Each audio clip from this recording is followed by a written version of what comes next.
Good evening. I will call this meeting of the Pawtucket School Committee, this work session of the Pawtucket School Committee to order at 6:33. Ms. List, will you please take a roll call? Mr. Miller. Here. Ms. Graham. Here. Mr. Knight. Here. Mr. Larby. Here. Mr. Moreno. Here. Ms. Davies. Here. Will you please rise for the Pledge of Allegiance? I pledge allegiance to the flag of the United States of America and to the republic for which it stands, one nation, under God, indivisible, with liberty and justice for all. So wonderful to see you all out there. And the first item on our agenda is Women's History Month student recognition.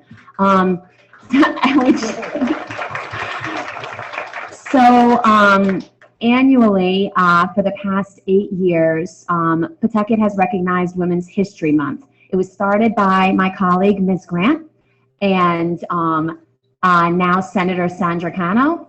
And it was that as a city, we would recognize Women's History Month. We have an event which 3 high school students participate in. They are here tonight. I see 2 of them at least. In addition, we have an essay contest in our schools, and our 5th grade students and 8th grade students write essays. 1 student from each school is selected as a winner, and then 1 elementary, and all of those winners should be here tonight to be recognized. They have a little bag, a gift bag of, I believe, a gift card thanks to Navigant Credit Union. And so that will be handed out along with awards.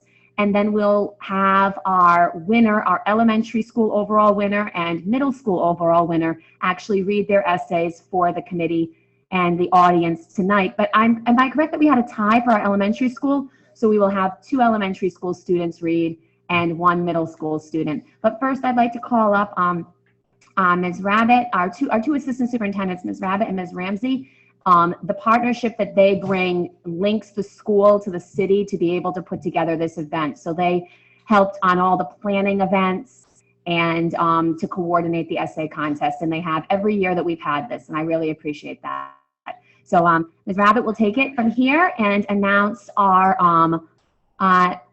Ms. Rabbit, do you want to start with our high school winners? Okay, so our high school, they were recognized by their principal and teachers as outstanding leaders. So it wasn't an essay contest. They were recognized and then sat and ran a panel discussion of women leaders. And so that event happened, and you actually can go to the webpage, which we can link on ours, to actually see the entire recording and how well these 3 seniors in our high schools comported themselves, and in front of a large audience were able to run an excellent panel discussion. So we can call up those 3 young ladies now. So here are 3 high school winners. They are Kate McLean from JMW.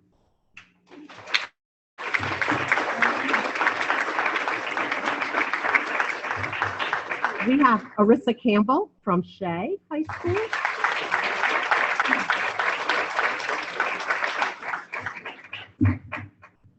And we have Victoria Quinn from Tolman High School.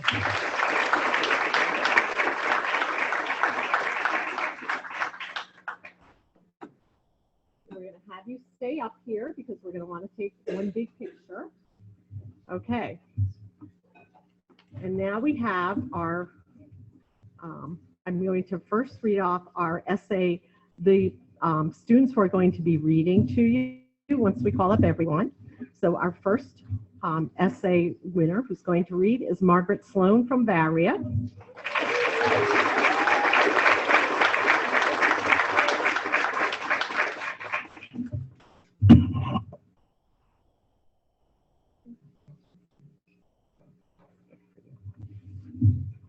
Our next person is Ayaya Rios from Little.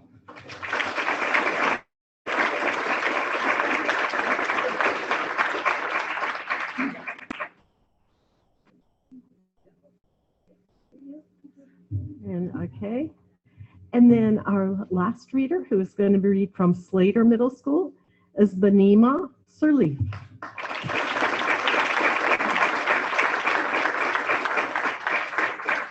There you go.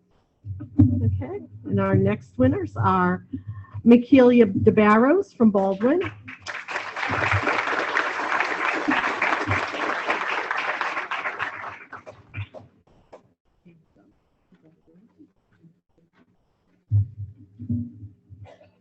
And Eligio Furtado Lopes from Cunningham.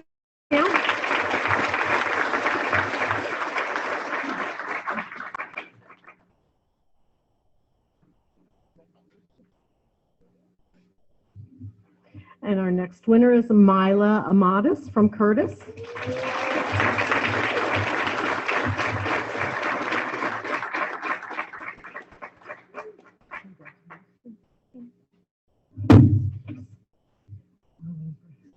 And next we have Delinea Ortez from Curvin McCabe.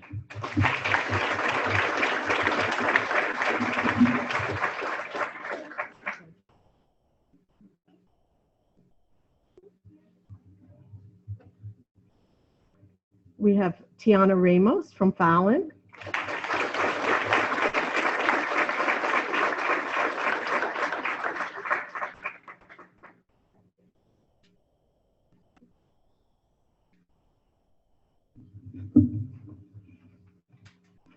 We have Fazali Garcia, and she's from Green.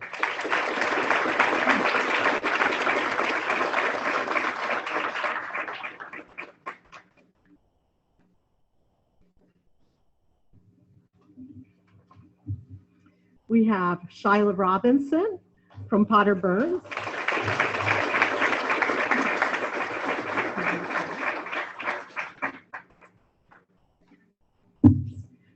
Janelle Evans from Winters.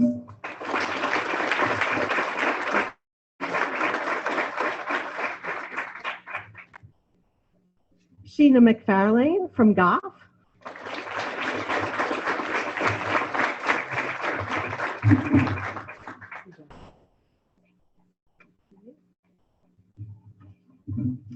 And we have Kiara Lima from Jenks.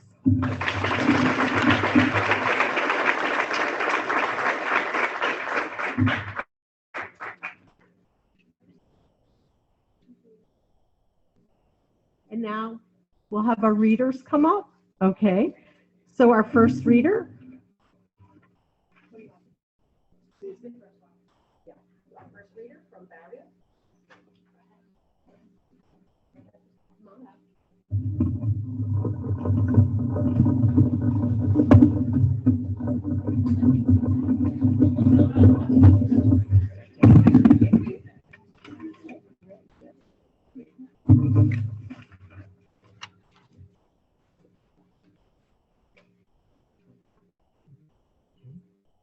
This is Maggie Sloan, and she's going to be reading her essay for you. Rebecca Lee Crumpler. Rebecca Lee Crumpler was born on February 8, 1831 in Delaware. Crumpler was a nurse from 1855 to 1864. Later, Crumpler attended the New England Female Medical College in 1864 to become a physician. In 1864, she became the first African-American woman to become a doctor of medicine. There were only about 200 to 300 female doctors at the time. She primarily cared for poor African-American women and children. She did not charge much, and sometimes she did not charge anything at all. This was because the less wealthy you were, the harder it was to have good health care because of your living conditions. During Crumpler's time as a doctor, blacks were treated poorly and many doctors would not treat them. By treating them, Crumpler promoted hope to African Americans in her area and helped them lead healthier lives. In 1883, Crumpler published a book titled Book of Medicine Discourses, and it was dedicated to nurses and mothers. Crumpler's book provided information on women and children's health. Her book also talked about her career as a doctor, and she recommended that women study the mechanism of human structure before becoming a nurse. Rebecca Lee died in 1895 at the age of 64 because of fibroid tumors in Hyde Park, Boston, Massachusetts. Rebecca Lee Crumpler will always be known as the first African American female doctor. Women's History Month this year is to celebrate females who provided hope and healing. Crumpler did this by lowering costs so people could afford health care, providing information and books to women, and helping African American women and children. Rebecca Lee Crumpler provided hope and healing to many.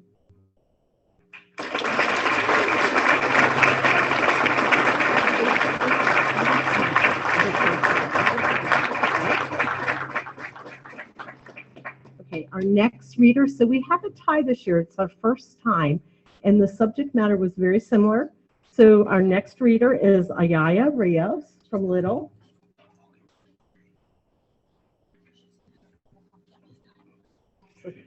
She's going to read. Okay.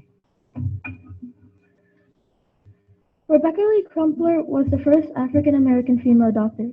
She had to face racism and was told she couldn't become a doctor. But that didn't stop Rebecca from doing what she loved.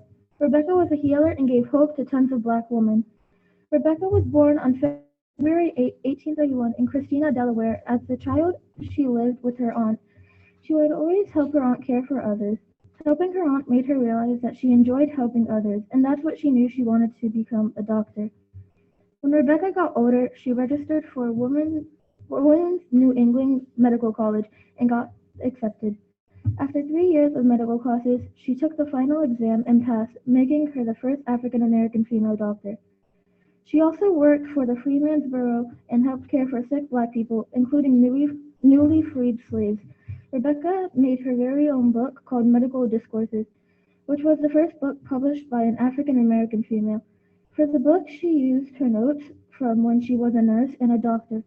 Later, they made a group to support African-American women in medicine and called it the Rebecca Lee Society of Women in Medicine. Without a doubt, she was a very caring person who enjoyed helping others. She was a role model who gave hope to tons of people all around the world. She has inspired many others to follow their dreams and not let anyone bring them down.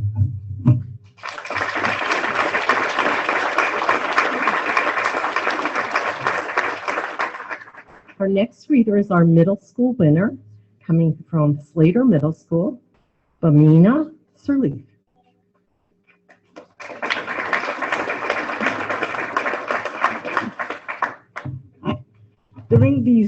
During these suddenly changing times, things seem grim and somber as all of our lives have been drastically changed. But through it all, there have been extraordinary women who have helped countless people do this behind the scenes. During the past and modern day conditions, they've healed our hearts and minds and give a sense of hope to those struggling. We wouldn't be here without them, nor would we be able to continue today without them in the present. So let us recognize some of these inspiring women this International Women's Month. Elizabeth Blackwell was one of the past doctors who broke glass ceilings for other women entering healthcare for centuries to come. In the 1800s, healthcare was a massively male-dominated field, as was everything else. It was unorthodox, completely unheard of for a woman to go into medicine. But Elizabeth didn't let this stigma dissuade or impede her success, though nobody in the town or the medical school believed she would ever make it. In fact, they were so sure, they patronizingly supported her admission, thinking nobody else would agree. This ironic support got her admitted into the school, to everyone's dismay. She graduated from said school in 1849, making history as the first woman doctor in our era of medicine. If you're reading this, it's most likely that you've lived to see this moment, thanks to Virginia Apgar. She created the Apgar score during the 1950s, an evaluation tool used by hospitals to this day. The Apgar score measures the health of newborns as quickly as 1 minute after birth. The Apgar score became common use around the country after its development, lowering the infant mortality rate significantly, thanks to its ability to tell if the newborn will need emergency care before problems arise. Now we've come to present day. Our lives have been rear-ended and turned upside down, yet there are people willing to sacrifice their own happiness and comfort to help people who are hurting. Healthcare workers are low on resources, funding, and support, yet they trudge on and continue to be our shield, the only thing standing between us and the horrific outcomes of this pandemic, all without receiving the compensation, supplies, or recognition they deserve. All of this while fighting through the still present stigma of women in healthcare not being seen as professional or losing out on credit for their strides in the field. All of these women have done some amazing things, healing the sick and giving hope that the best is yet to come. But most people have never even heard of their achievements. For us to make progress today, we must look back at history and see the amazing, trailblazing women who have lit the path for us to come as far as we have.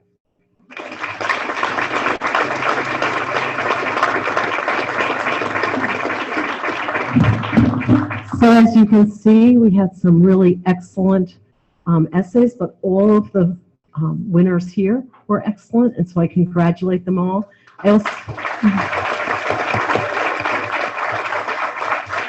I also want to mention that in their bags that you saw us giving them is a $25 gift card from Navigate Credit Union. And so we are very thankful for our sponsors for giving those to us.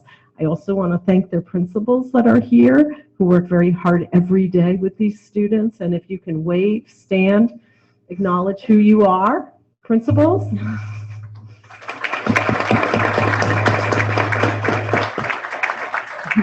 To have you meet in the back so that we can take some pictures. Principals, please join us. And we are going to take a few just very shortly. Come on back. And we'll take a big picture right there. And I do want to say that not only the essay writing, but also the speaking in front of this big crowd, I know how intimidating that can be, and all of our readers did an excellent job. And to our families, I want to thank you for supporting your children. Clearly you can see the results of that.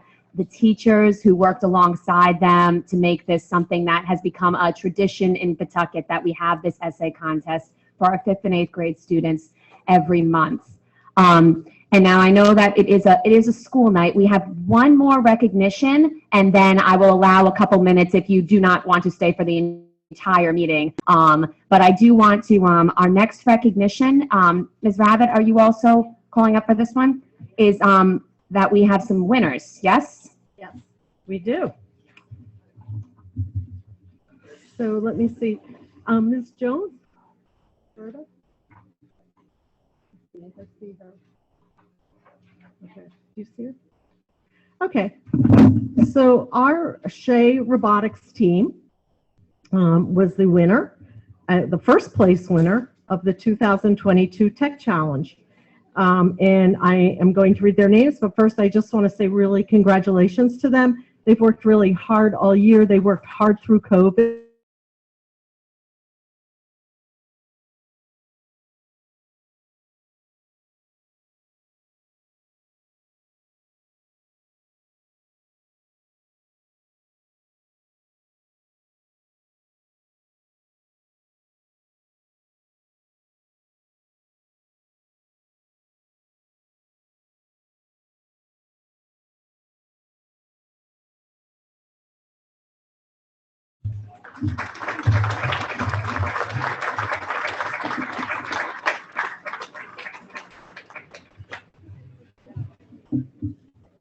Oh, Ferda.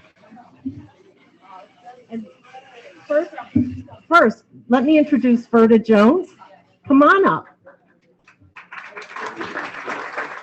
This is the coach of our robotics team. Do you want to say a few words? Yes. Hello, everyone. This is our Shea Robotics team. We had 6 students this year. We started off with about 14, but we finished up with about 6 students. We actually, with our robots, our 2 teams, 7093, the Radar bots, and 8413, the Bucket bot, we were able to actually were part of the winning alliance for the Rhode Island State Championship. So basically, in terms of our robots, we won the thing.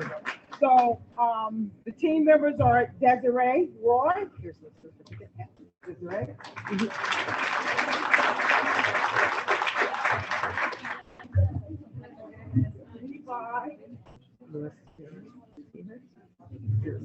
Lewis, De Silva, but Lewis isn't here. I'll grab it.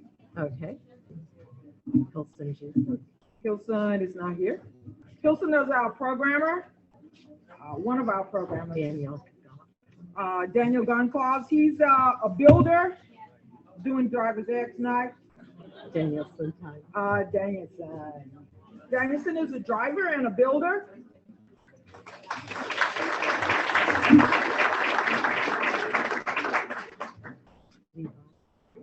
And Leafly Dermel is a programmer, driver. And this certificate is for Ms. Jones. So we did want to kind of bring the robots and just kind of show them off because a lot of folks don't see what we do and some of the things that the robots do. But this is kind of it. One of the things we have to do this year is we have to pick up freight. We have to be able to drive, drop freight into certain containers. And you have to do it all based on time. You have to go to a carousel and do different challenges. One of the things we also have to do is we have to design like a team element. And this is like one of my favorite things that we did. This is one of the game elements. You can almost turn this thing anyway, and it will always set itself back up right. The only thing that doesn't work is living like that. But maybe a weave wobble. The kids started off with different iterations and designed, 3D printed everything on the printers at school. Kind of it, all right? And then this was kind of our final model that was what the robot has to be able to, this is just one of the things, it has to be able to pick up blocks, has to be able to pick up these balls, and then put them in certain places. And we pick up this. Guys, if you want to just kind of drive around, let's kind of give them a little demonstration of robotics. How many teams did they compete against? There are, in Rhode Island, there's about 50-some teams, but this year, because of COVID, it was about 25. Schools from Lincoln School, Bishop, Barrington High School, Mount Hope High School, North Kingston High School, Mount Pleasant High School in Providence. Let's see, Willard in Providence. So, That's awesome. That's awesome. Congratulations. You want to ride it around so people can see it? Don't run anybody over though.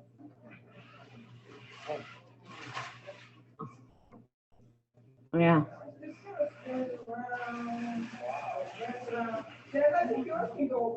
And you completely build this, as you said, you have builders. Yeah, so we start off with pretty much nothing. They have to come up with a design concept. Then they start building it, and then they start programming it, and then after that, you really have to complete the challenge and practice. You have to also give a presentation before the judges. During the competition, it's a 2-day event that you pretty much just go hard in terms of showing off your robot performing, and then you also have to have a notebook which is there. Well, it's truly impressive. I know at our last meeting, we had a bunch of basketball teams that we were honoring, and this meeting, we have our essay winners and our robotics, and it's amazing against 25 teams that our 2 teams placed first. So that is to honor to you all.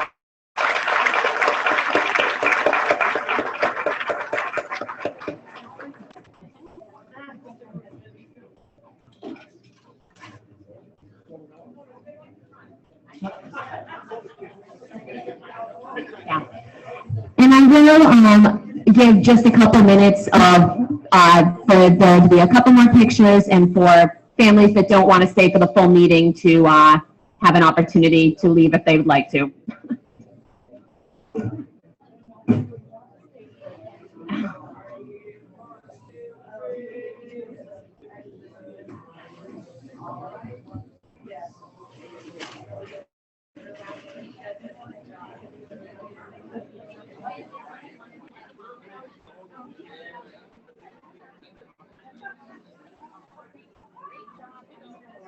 How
are y'all doing? Y'all sleep first?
So we will reconvene, and that was a wonderful way to start our meeting. The next item on the agenda is public participation. Miss Liz, do we have anyone signed up? Okay, we'll move on to old business discussion action items. Remove from table natural gas contract renewal. There's been a motion to remove by Ms. Bonolo. It's been seconded by Ms. Grant. Any discussion on the removal from the table? All those in favor? Aye. Opposed? The motion carries. We are now on approval of natural gas contract renewal. Ms. Devine? I think she was texting.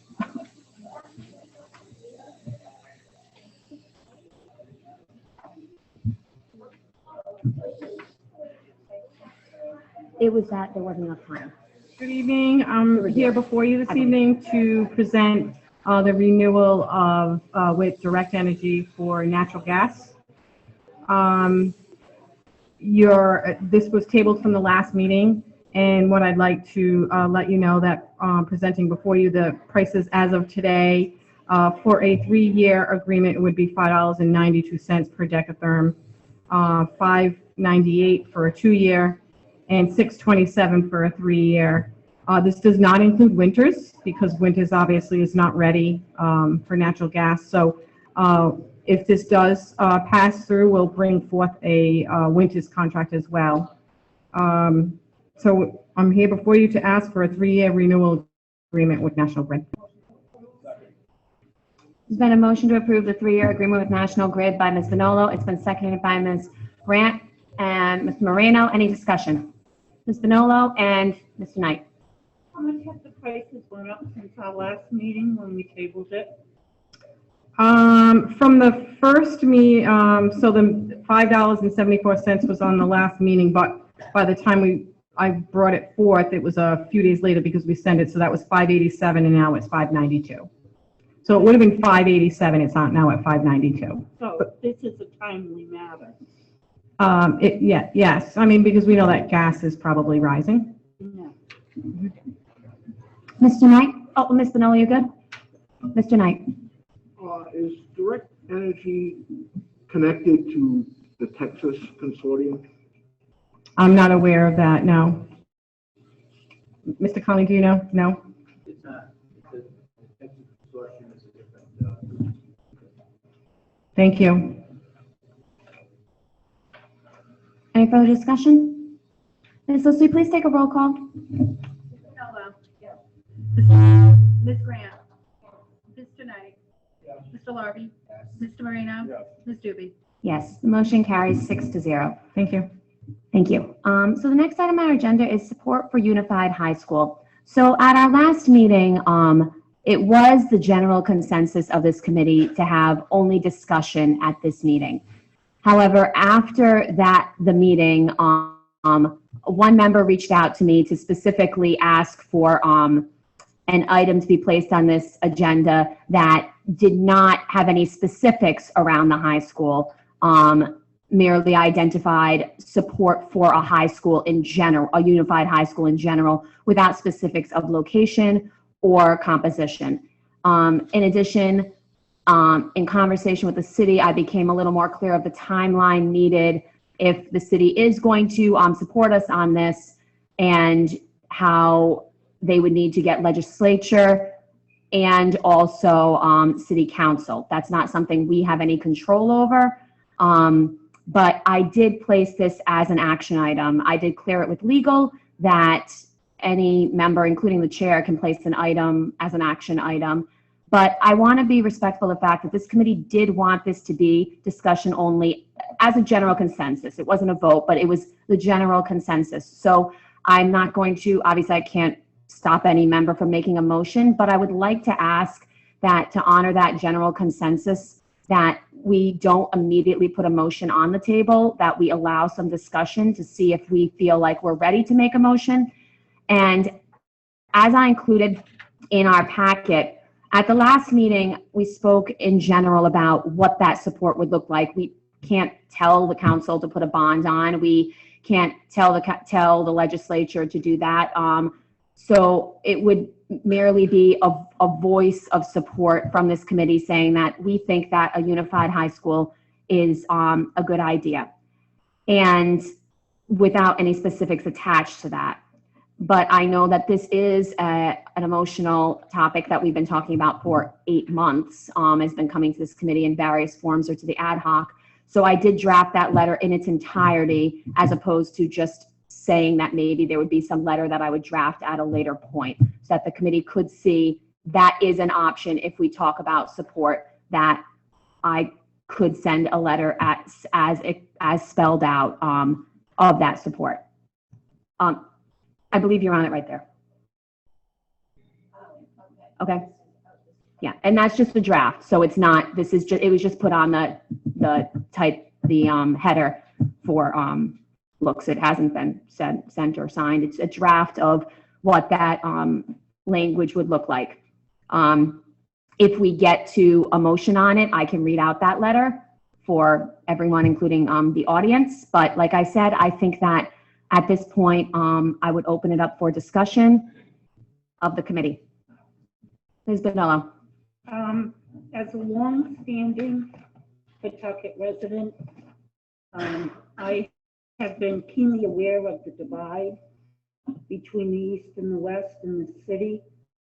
And I do think, as it's been shown in our athletics, combining them, relationships that we've had in our schools, that it's time to have a unified high school where we can be one city and not two, and work toward that end. Ms. Grant? In theory, I think a unified high school is a good idea. But I think we still have a lot of questions that haven't been answered yet. I also think that we as a committee had put time frames on things. It was brought to my attention last night that this wouldn't go on the bond until November, which I think we all need to remember that it was also brought to my attention by reading certain social media outlets that if JMW is included in the high school, certain parents are going to make sure that the bond doesn't pass. So at that time, that would concern me, because I originally thought that the bond was going to go in May. Because if we wait until November, there's a chance that if the bond did not pass, we wouldn't have the time to go back and do Shay. So then we would lose two birds with one stone. So I think there are a lot of things that I think, even though, like as I read in this letter, it says the school committee has explored the possibility. Yeah, we explored it. We said, hey, it's a great idea. But I think there's a lot of things that go with this high school that we need to figure out prior.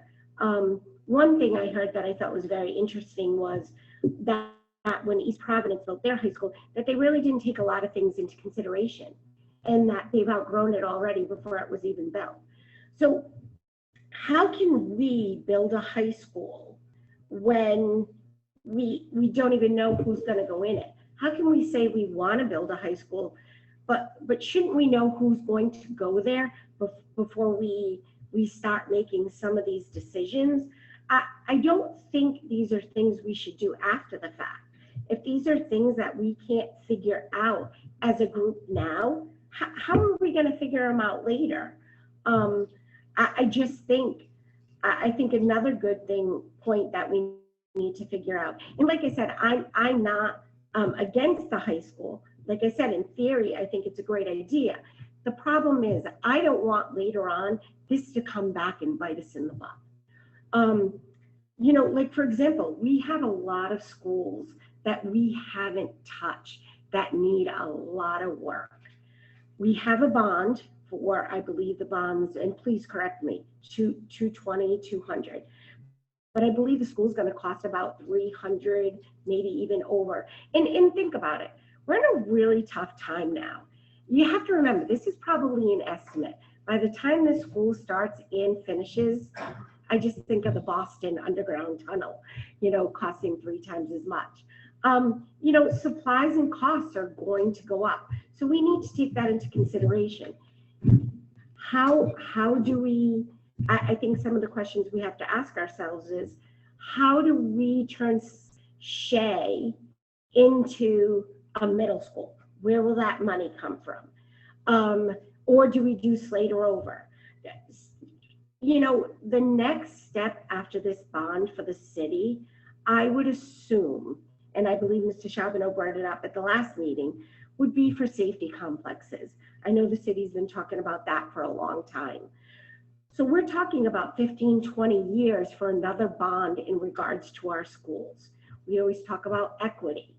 You know, I think these are things we need to make sure we just have our ducks in a row, because God forbid, I would hate to have my child or any child in a school like when Potter's ceiling fell, and then us not be able to go out to bond right away, because we did the high school, then we did the city did the safety. You know, these are all things we need to take into consideration. And I understand, you know, we looked into the ground We've looked into the property, and I think that's great. But I think we need to keep going. I understand there's a time constraint on it, but I don't think this is something we should rush. This is a lot of money, and I think we really need to make sure that we know how we're going to be able to answer these questions or provide these buildings safety. Our elementary students deserve pretty buildings as much as our high school kids. I know we've done a couple, but we still have a lot more that needs to be done. And I think what makes me a little nervous is everything, we haven't even started, and the bond's been pushed back to November already. And that's a scary thought. And it would really scare me that if we don't at least decide who's going into the school and where the other money's going to come to take care of our elementary and middle schools that are left behind, I just think we need to kind of look at the big picture. It's a great idea, but I would just love to see if we could get these answers things answered before we really make a decision on if this is something we should support or not. Ms. Denon? So, understanding your position and not arguing with you, but when we started refurbishment of Potter Burn, we didn't know that there was going to be money from Nathaniel Green, but we did it anyways. Yeah, we did. So, and then Winters. So it's the pieces that keep coming.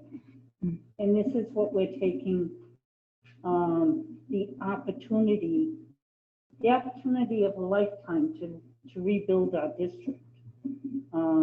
But I think we have to make sure we can't do it at the expense of our other children also. No, and I think that.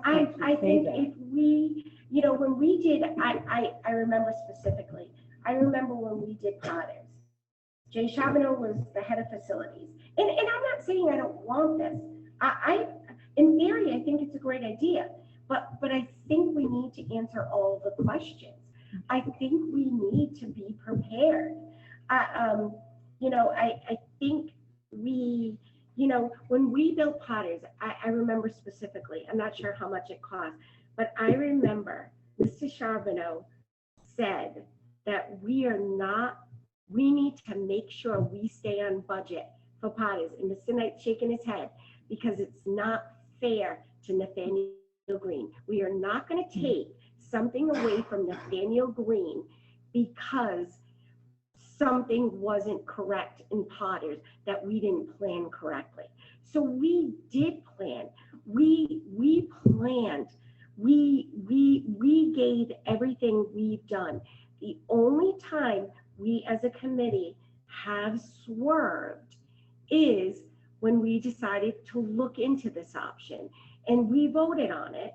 We also included with it a special needs school, which isn't on the agenda for us to vote to go forward, but that was also included in the initial vote. And we would give it so many months. And the reason we were going to give it so many months is because we did not want a chance losing this or any of the money. And we wanted to make sure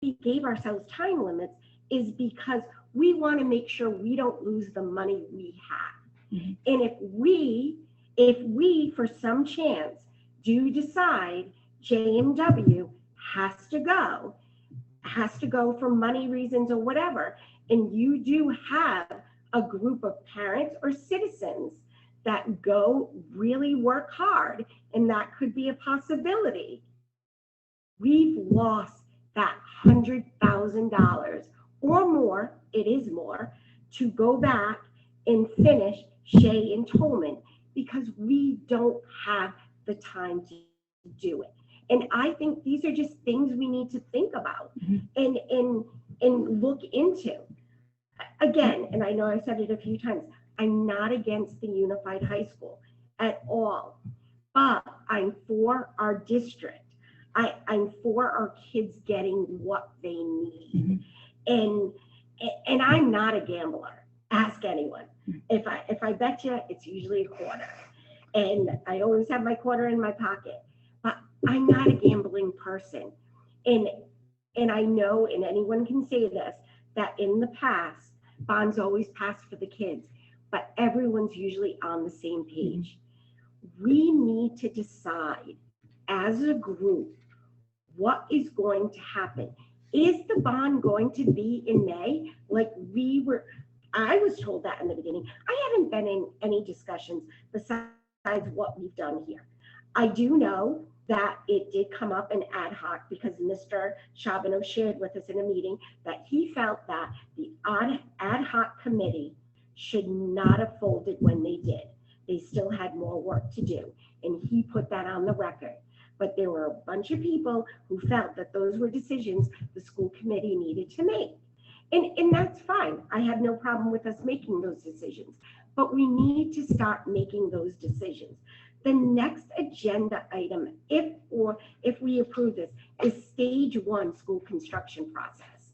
So we go right into it, but we need to know who's going to go there. Everyone keeps saying, Davies, these kids are going to come back. You guys realize our students still have the option to test and go to Davies, even if the school is built. We have to look at the big picture. Not all kids are going to come back. Not all kids are going to want to go. But I think there are some main things we really need to know. I think we need to know that if Slater needs to move to Shea, and we need to keep Shea because that property was donated to the city and needs to be an education building, where does that money come from for us to renovate that? That building still would need to be renovated. The numbers, if we're talking about numbers in regards to JMW, how many teachers we're going to need, how much staff we're going to need, what classes are we going to offer? Well, we need to decide that because, like I said, it's been said that East Providence didn't plan correctly, and now they've outgrown their building before they even moved in. Do we really want to set ourselves up for that? I'm just asking for more planning. If anyone can answer these questions tonight, I'd appreciate it. I asked at the last meeting the question about, and my hope tonight would be that someone came with the answer, how are we going to finish those other buildings or start those buildings? But like I said, and I know Ms. Bonolo said, we didn't know if Nathaniel Green was going to happen. We did. Under Mr. Charbonneau's watch, we knew that. I was 100% sure that that was going to happen. Am I 100% sure this unified high school is going to happen? I'm not. And it's just because of the time, just certain signs of the bond being pushed back. And it does, it makes me a little nervous. If I had some answers and I knew some facts to this, then myself, I would feel a lot better. And that's all I'm saying. That's all I'm saying to it. And I would hope that, the people who have advocated for, Potters and Nathaniel Green would continue to advocate, for the kids in our district can't go back to their home schools if they're in a wheelchair, the majority of them, because they're not accessible. They might have one floor, but these are things, they're big constructions that should be at the top of our list for these students. And these are things that need to happen to every single one of our. It's not a leaky roof, or even a leaky roof costs a lot of money. And I know we have our, what's that account we have? But if we keep dipping into our capital account isn't going to have that money in it. And I think we just need to just look at the big picture before we make any decisions, because it's not fair to most of all the students in the district. Mr. Knight? Do we have a representative from the city's bond council here? No, and we don't have any items that are bond related on here either. That's to do with this. Were they asked to come? To come to this meeting? Yes. I did not ask them to come to this meeting. Okay, well, that's one problem. Previously, the city council held a meeting with bond council, and they were told that we could bond up to $200,000 with no problem. 2 million, I'm sorry, 200 million, I'm sorry. Okay. They're gonna use the 100 million for Shea and Tolman and fold it into a $302 million fantasy. Here's the question. And bond council said they had $200 million that we could bond, period. What are we going to do with the other schools? You've got a very good point. The problem with this is when McCoy Stadium was built in 1941, there were people that called it McCoy's folly. We're going to call this Screbbian's folly if it doesn't work out? We're going to lose $100 million. We started off on our bond program with only $2 million. That goes back many years. Then we got 4. Then we got $8 million. And then we went and we got pie in the sky, $224 million, because our governor at the time committed to education building authority. And she put a lot of money into that in the budget. There's no guarantee from year to year that the governor will do that.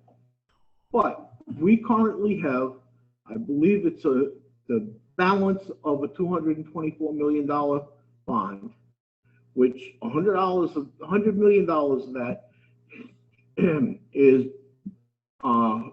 earmarked for Shea and Tolman. And that's what the bond issue at that time to the voters said.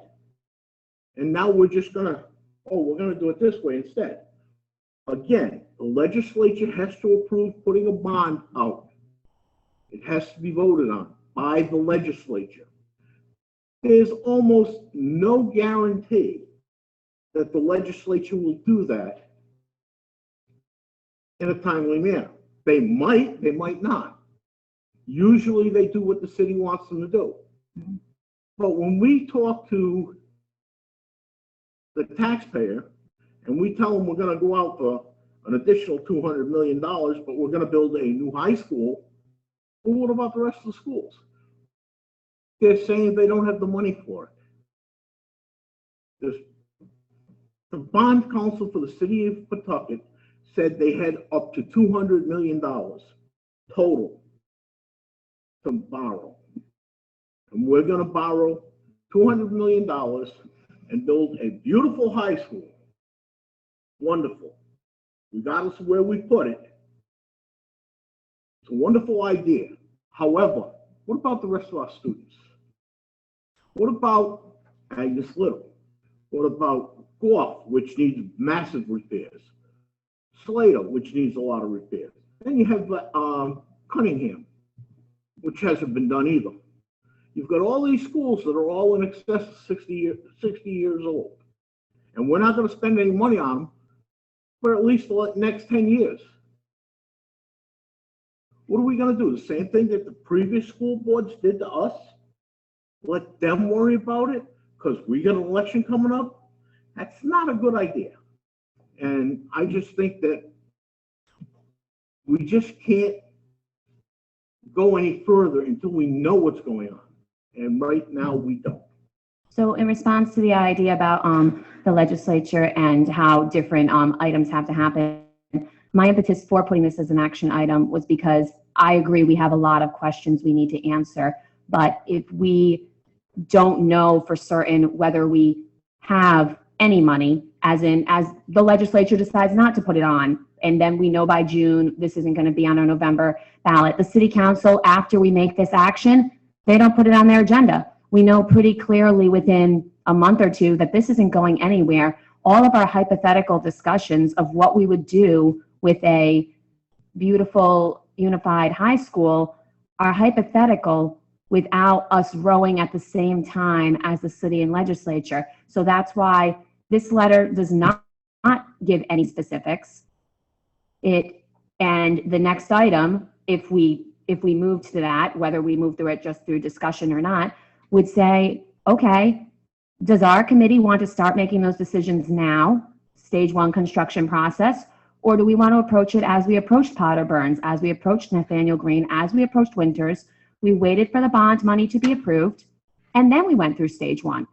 Now, I think this committee definitely has shown, as Ms. Grant has said, we have a lot of questions that we want to answer, and the will of this committee might be, no, we want to answer them before this is even out to the voters. We want to be able to say to the voters what they're voting on.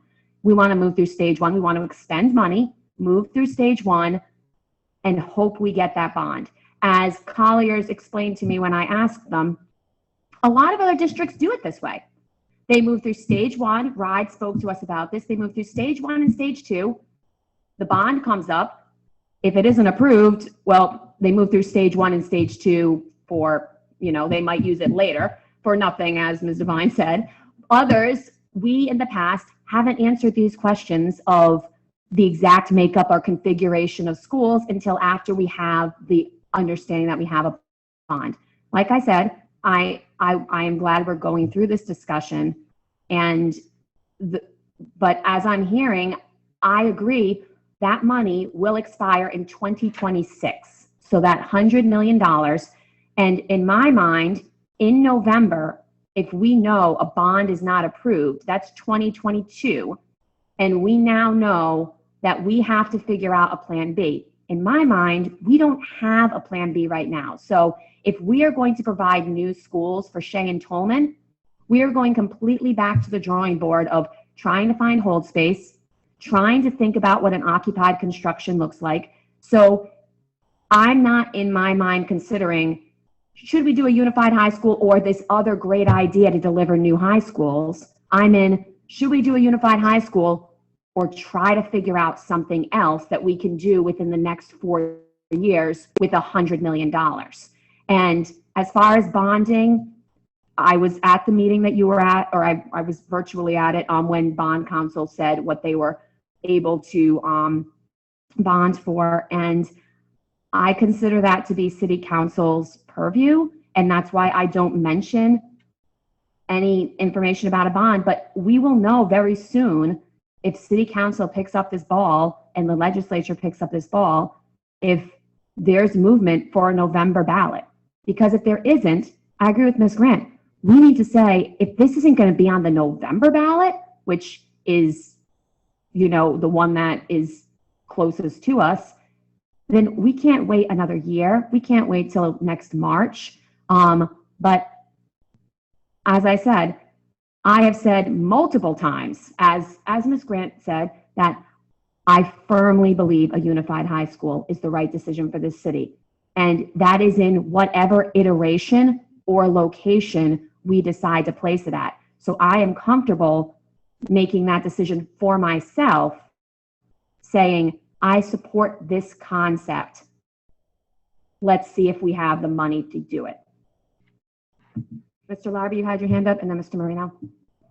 Yeah, you actually started to speak to it, and I kind of wanted to revisit why this was kind of brought back, in a sense of why I know it was explored a few years ago, but we set out to renovate Shea, and we had to pause with our plan because RIDE did not accept our plan, and wanted to go back to what that process may entail if we don't move forward with a unified high school. Are we going to be able to renovate two high schools? Do we have flex space? Are we going to be able to limit the amount of virtual instruction to make sure that this all could happen in a timely fashion? And then also in thinking of our schools, a lot of our schools need work. But from my understanding, if we do major renovations at all our schools, one, it can't all happen at the same time because we don't have the space to move students, and that it is going to have to be a long game in which some schools may have to wait a few years down the line to get renovated if it's major renovations. But yeah, I just wanted to kind of go back to a little bit of the reason why this was even brought back up, the unified high school. Mr. Marino.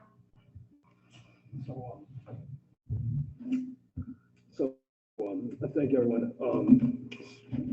So it's obvious that time is of the essence here, and I think that we as a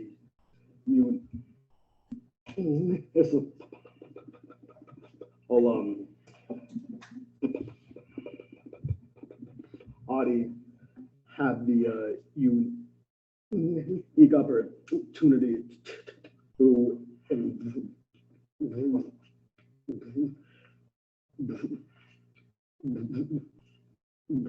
raise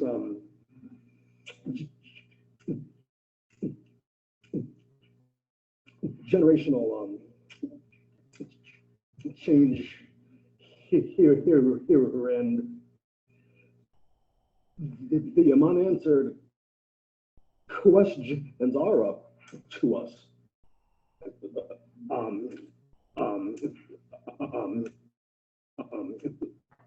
So, and what we see in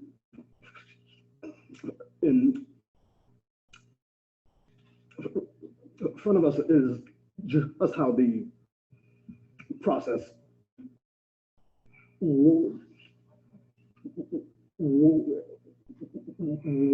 works as a question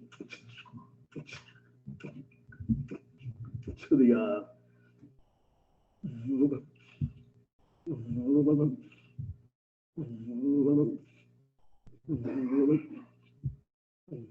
odors and the seven of us, we have to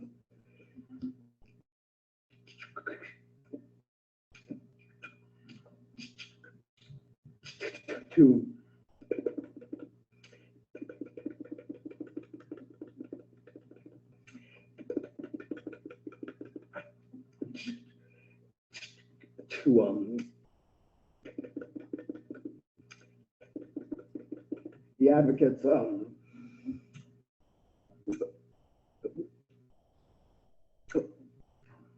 for the tax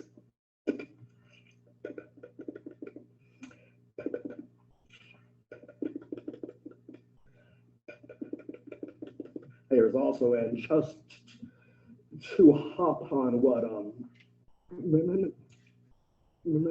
Mr.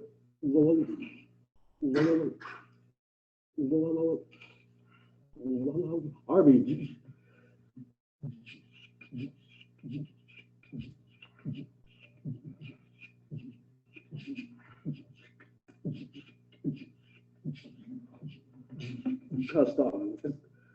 said, I think that we have run out of the time and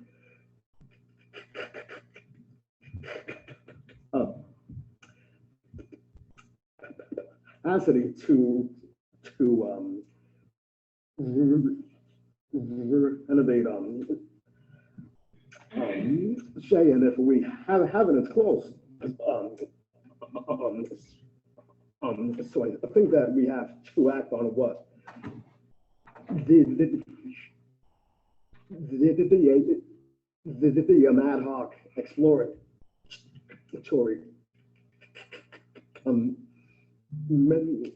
that he asked of us and it's to support a new unit. High school. Thank you. Mr. Knight. My biggest problem has always been and will always be that the mayor wants this to be built at McCoy Stadium, which is a sinking property. As the report I just sent to the superintendent shows, they're saying that it's a bowl from Division Street, South Union Street, Columbus Avenue, and that it gets all the water from those streets, and it doesn't drain properly. Well, here's the problem. We don't have the authority at this time to ask for a bond at all. It's not our business. We can ask the city to bond us money, but if we don't say that it's going to go to Shea, Tolman, or Unified High School, what it's going to complete, they could pass it and then it could get held up. And this will not be in November. This will probably be in September if they do it at the primary. Just so everybody understands, we will not be able to, according to what bond counsel said, repair any other buildings for at least the foreseeable future. And that is irresponsible. We have major needs that need to be corrected. Slater has had water problems for years.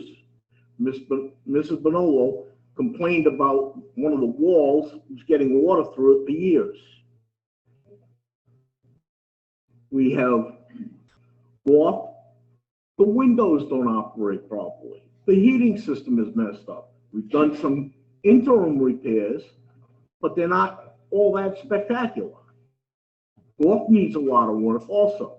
And then we can talk about Agnes Little,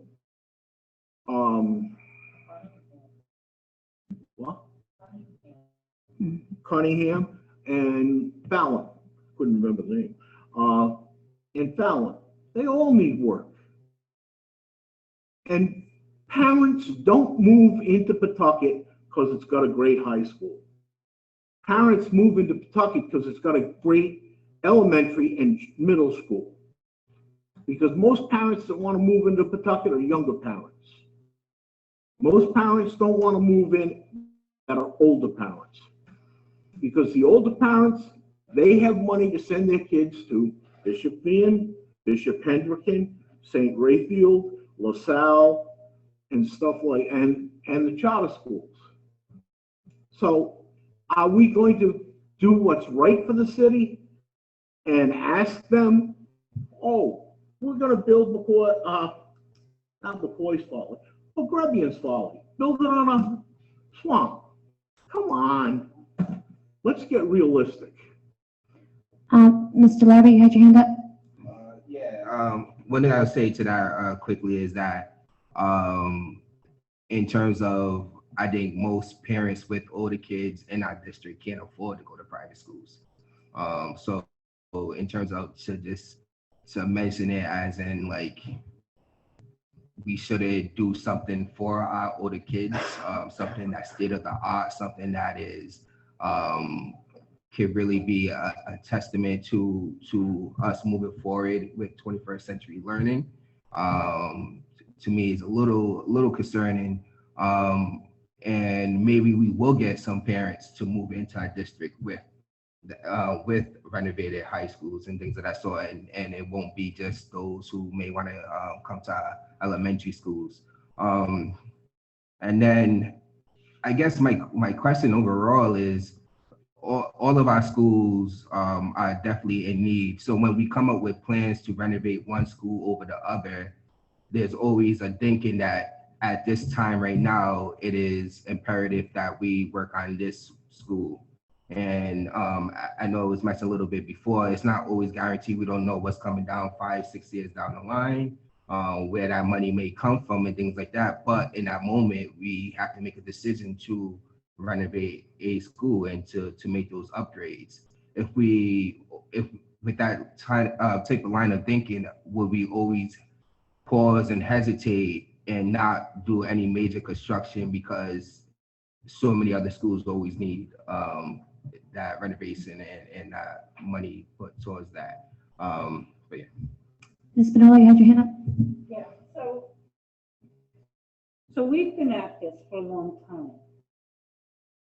And we need to, based on the way it's going around the table, we again will do nothing. And we can't afford to do nothing. Our students deserve more than nothing. So we need to, one, decide which AMW goes. Does it stay where it is?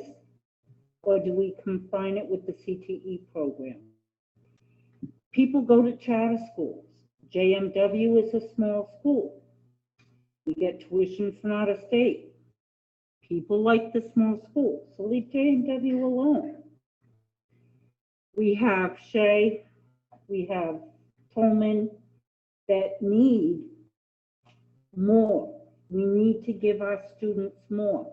Through CTE programs, we can give them more, but we don't have space in either Shea or Tolman to install an engineering program, a health program, to let them see what it's like to work as an EMT on a rescue like they have in East Providence. We don't have the facilities to offer them that. So I would love to fix every one of our schools, but we started with one and we moved on. And did Potter need to be done before winters? Well, maybe no, but it all has to get done as we go. So if we make no decision, then we're going to be like John Baxter's committee, Alan Tenrero's committee, that wanted a unified high school and did nothing. We now have the money available, so we need to make a decision. We need to be able to ask for a bond. We need to put it before the legislation, and then we need to put it before the parents, the taxpayers. But we need to decide what we want to do. And if we keep going around in circles without a decision, then we're not going to have a unified high school, and then we'll just be able to make it to get Shea and Tolman done. And we won't be able to offer the programs that we have worked so hard for our students to receive and what our students deserve. Ms. Grant and Mr. Moreno. I do want to disagree with Ms. Spinella on a few things. The first thing I want to disagree with her on is we are not going to be a John Baxter's committee. We're not going to be an Alan Tenrero committee, because you know what, and pardon my French, we've done a hell of a good job in this city. And we have a lot more to do, and we have a lot more that these kids deserve. So, I don't know what they did, but I know they didn't do a unified high school. A unified high school isn't an end-all be-all. So just because they didn't do that doesn't mean if we do that, we're any better or less than them. I think as long as we make our buildings safe, clean, and provide the education that our students need, then that is what we need to provide. So I don't know if some of you are aware, but they're talking already about changing the high school requirements.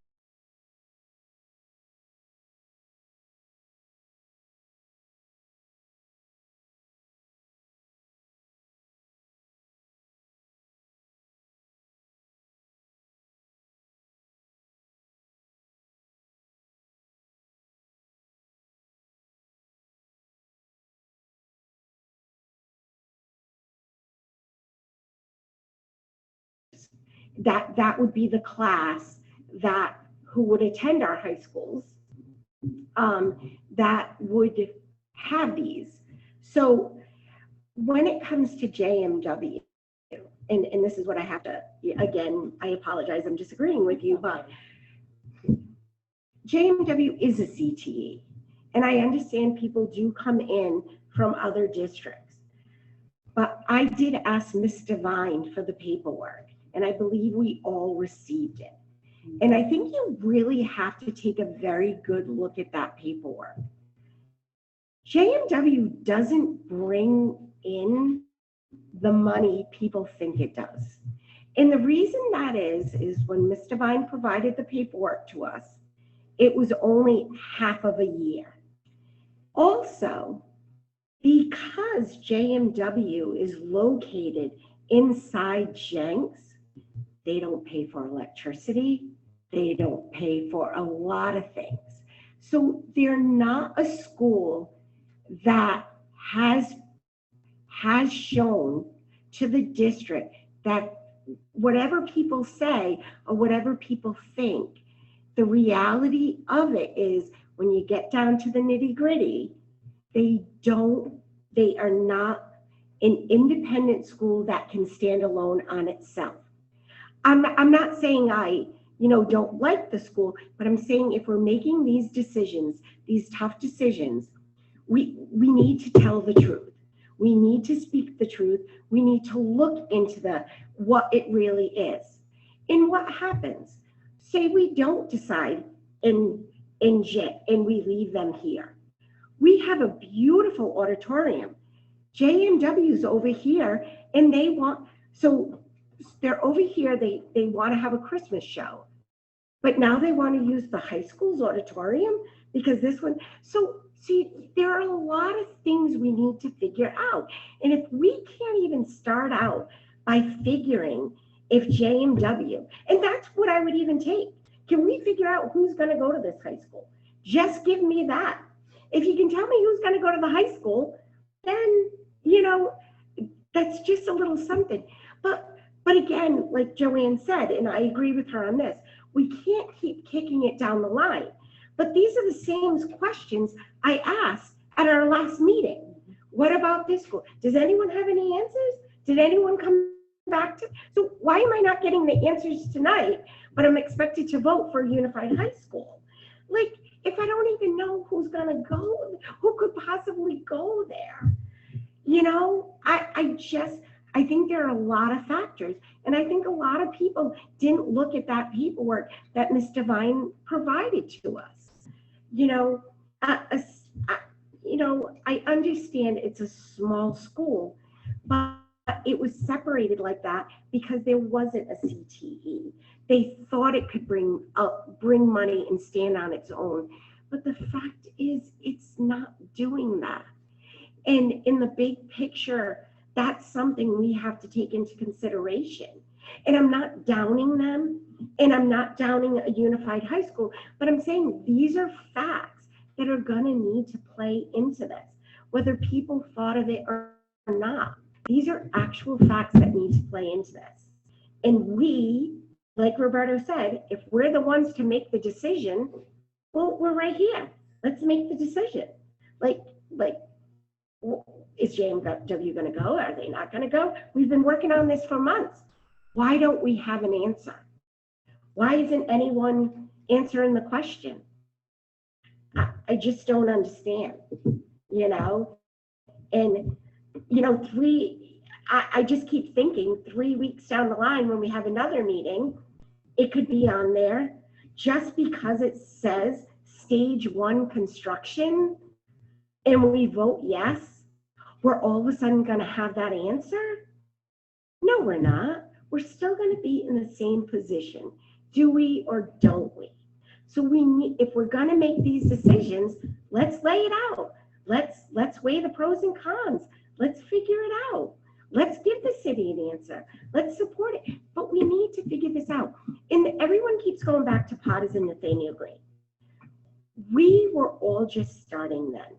It was a bond that was in the works and talking before we even started running. I believe every single person, Mr. Knight had rerun again. He wasn't even on the committee then. Mr. Larby and Mr. Marino wasn't running when we first ran to do Potters. We were all, oh, you were, I'm sorry, Joe. Joanne was, but myself, Joe was coming back, myself, Mr. Charbonneau, Ms. Doobie, we were all running, and it was determined already a bond was going on. So you can't say we didn't make these decisions. We didn't have the option to make those decisions. We weren't on the team then. We weren't part of that conversation then. But if we can just show as a team that we can make these decisions, maybe we can move forward.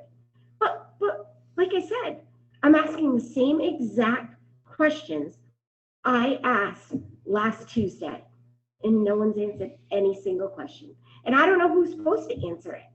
I'd like to be part of the conversation, but if someone says, hey, I want it to be, starts the conversation, says, hey, I want JMW to be in there, I'll join along. But when are we going to start that? The excuse is, well, once we approve the high school. So we have to approve the high school to start the conversation. I don't know. I don't know. I'm not convinced. I just. Oh, sorry. I'm just not. I'm concerned that this is going to be something that in the end could really bite us in the butt, whether it's money-wise because of the way and the direction the economy is going, or it's decision-wise because we can't make the decisions. We're not making the decisions. And we need to start making those decisions if we want this school to happen. Mr. Marino? Yeah, so to clarify with everybody, the agenda item that's in front of us isn't to determine who was at the high school, the class sizes. We will all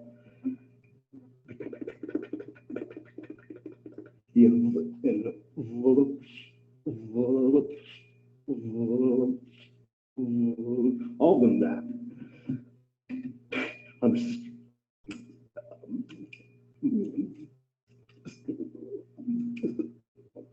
Station. The item is to recommend.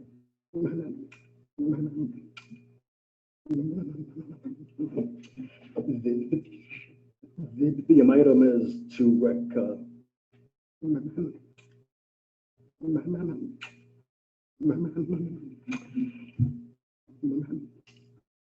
And the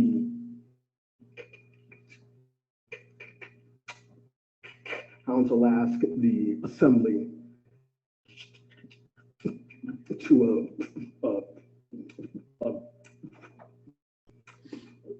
approve the question, and we will all be heavily in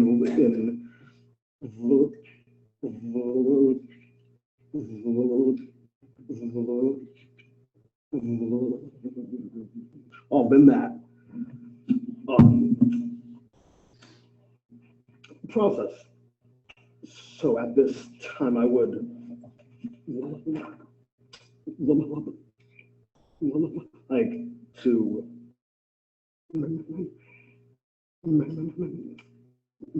to make a motion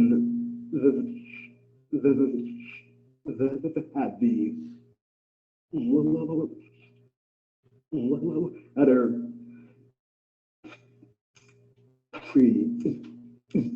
presented for us be sent to the city council for consideration. Motion is on the floor. There's a motion. Not here. Okay, There's a so I can rephrase it. The motion on the table is that the letter in front of us be sent to city council. The item is support for Unified High School. As part of the support for Unified High School, can a letter be sent? So, Madam Chair. Yeah. So, the motion would be, move the committee to express its support for Unified High School. And within that, it can authorize the chair to send a letter on behalf of the committee, supporting a Unified High School. If that is the intent of the motion. Okay.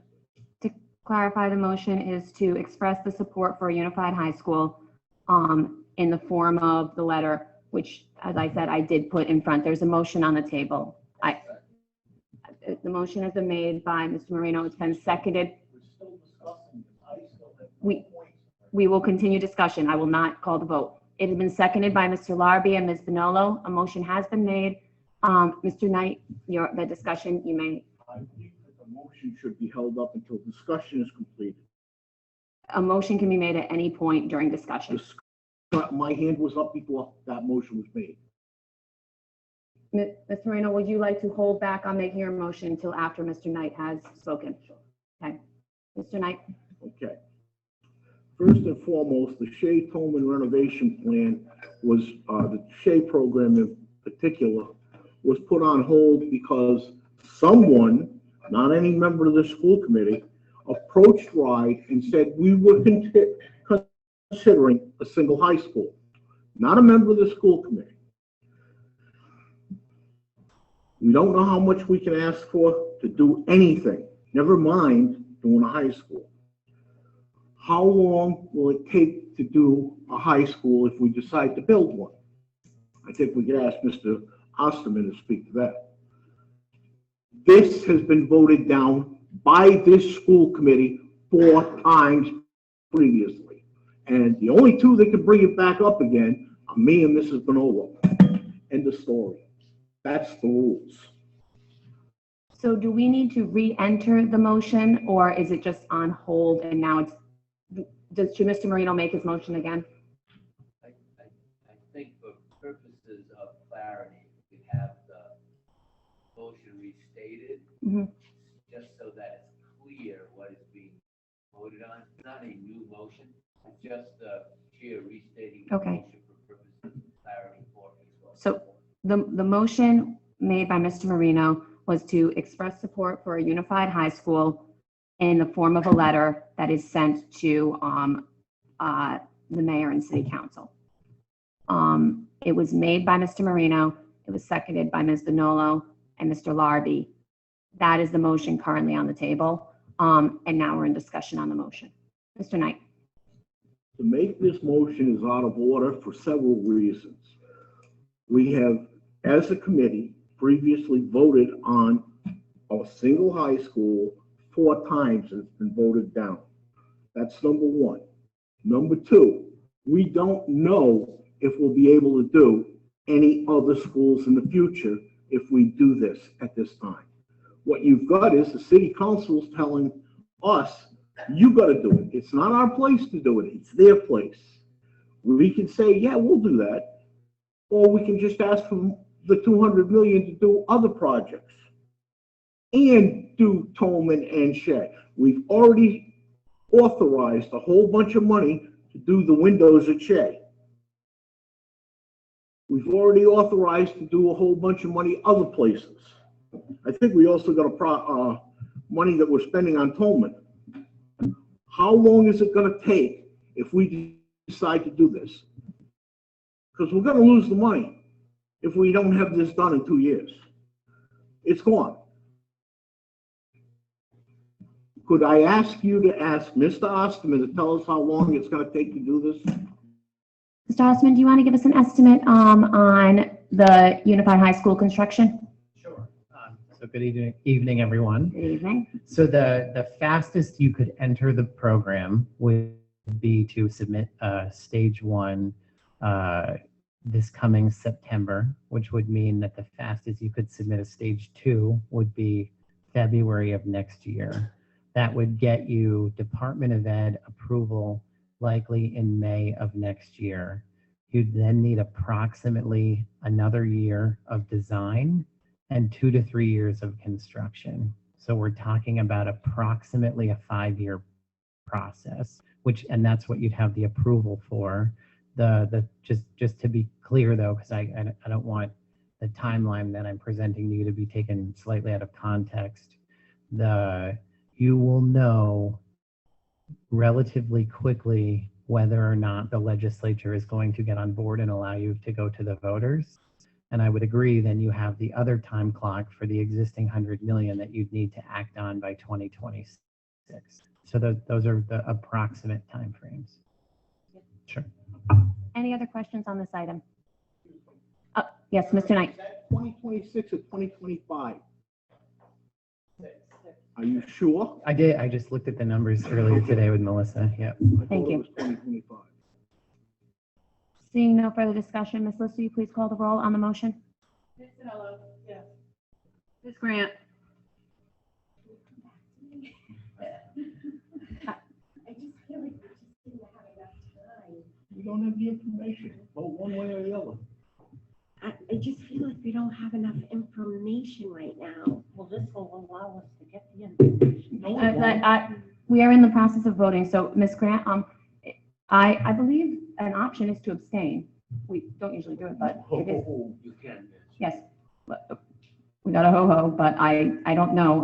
I'm asking for advice for Ms. Grant. Abstention is an option.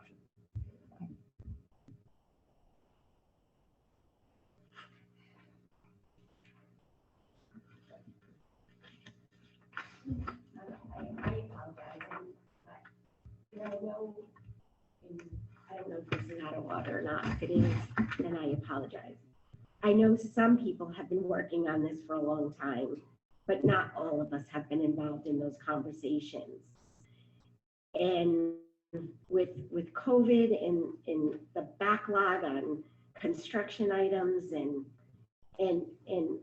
things coming in, it's I think in theory the unified high school is a good idea, but I don't know if Pawtucket's really ready for it yet.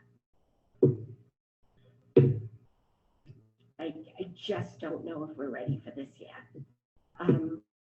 If we had more time and I could get more answers,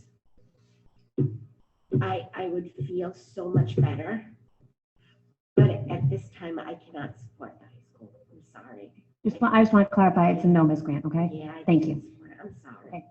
Mr. Larby. Oh, sorry, I'm calling the roll. Ms. List. Mr. Knight? No. Mr. Larby? Yes. Mr. Marino? Yes. Ms. Doobie? Yes, the motion carries 4-2. The next, I ask for reconsideration. is that, do we just call it again? So motion for reconsideration, in fact, it has to be made at the same meeting, so this actually would be the appropriate time. So it has to be a motion and a second, I imagine? Yes. And then the roll call? Okay, Yes, okay. Is it like a table where we don't have any discussion? that is correct. Okay. Mr. Knight, there's a motion on the table. I made the motion. Yep, okay.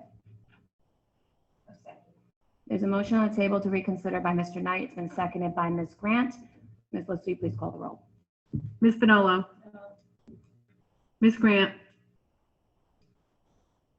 So we're voting to To revote, or, at the next meeting. oh, to revote at the next meeting? Yes. Mr. Knight, Yes. Mr. Larby, No. Mr. Marino, Ms. Doobie. No, the motion fails. The next item on the agenda is stage, yes.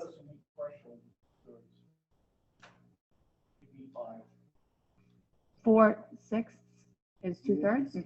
You need 5. I'll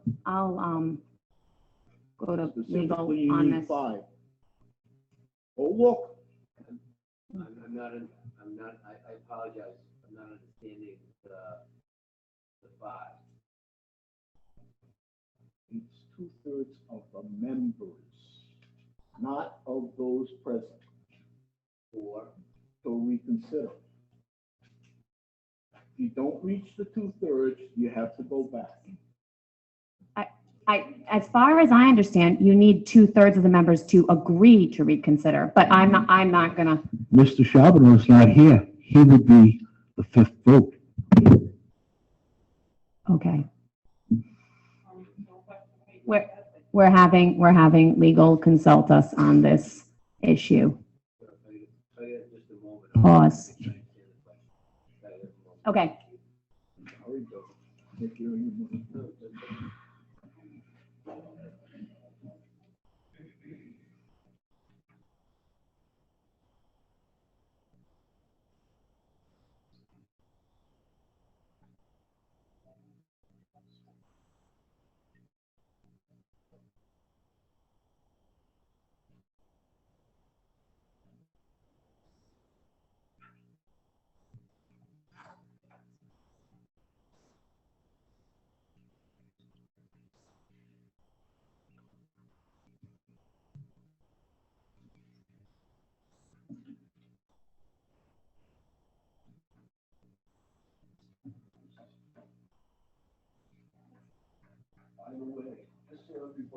And Yes, Mr. we've got until September, till June 30th, to ask the legislature to put this on the ballot. So if I may, Yes, read to us. motion to reconsider. Yep. It requires a majority vote. For a motion to reconsider to prevail. Yes. But to fail, it would, okay. Okay, thank you for checking, and thank you, Mr. Knight. Okay, so the next item on the agenda is stage 1 school construction process. So, yep. There's been a motion to table the stage 1 school construction process by Mr. Knight. Hearing no second, the motion fails. We are now on stage 1 school construction process. So at this point, as I said, the committee could just have a discussion, or the committee could decide to refer to facilities that we begin exploring what a stage 1 school construction process would look like, as in what questions do we need to answer for that school 1 stage construction process, which are probably what would the composition of the school be, and what would, and all the other questions that stage 1 has to answer in order to be submitted. When we would want to submit that, would we want to submit for the September deadline, or would we be looking to wait longer until we're sure that a bond is going to be placed on the agenda? These are questions.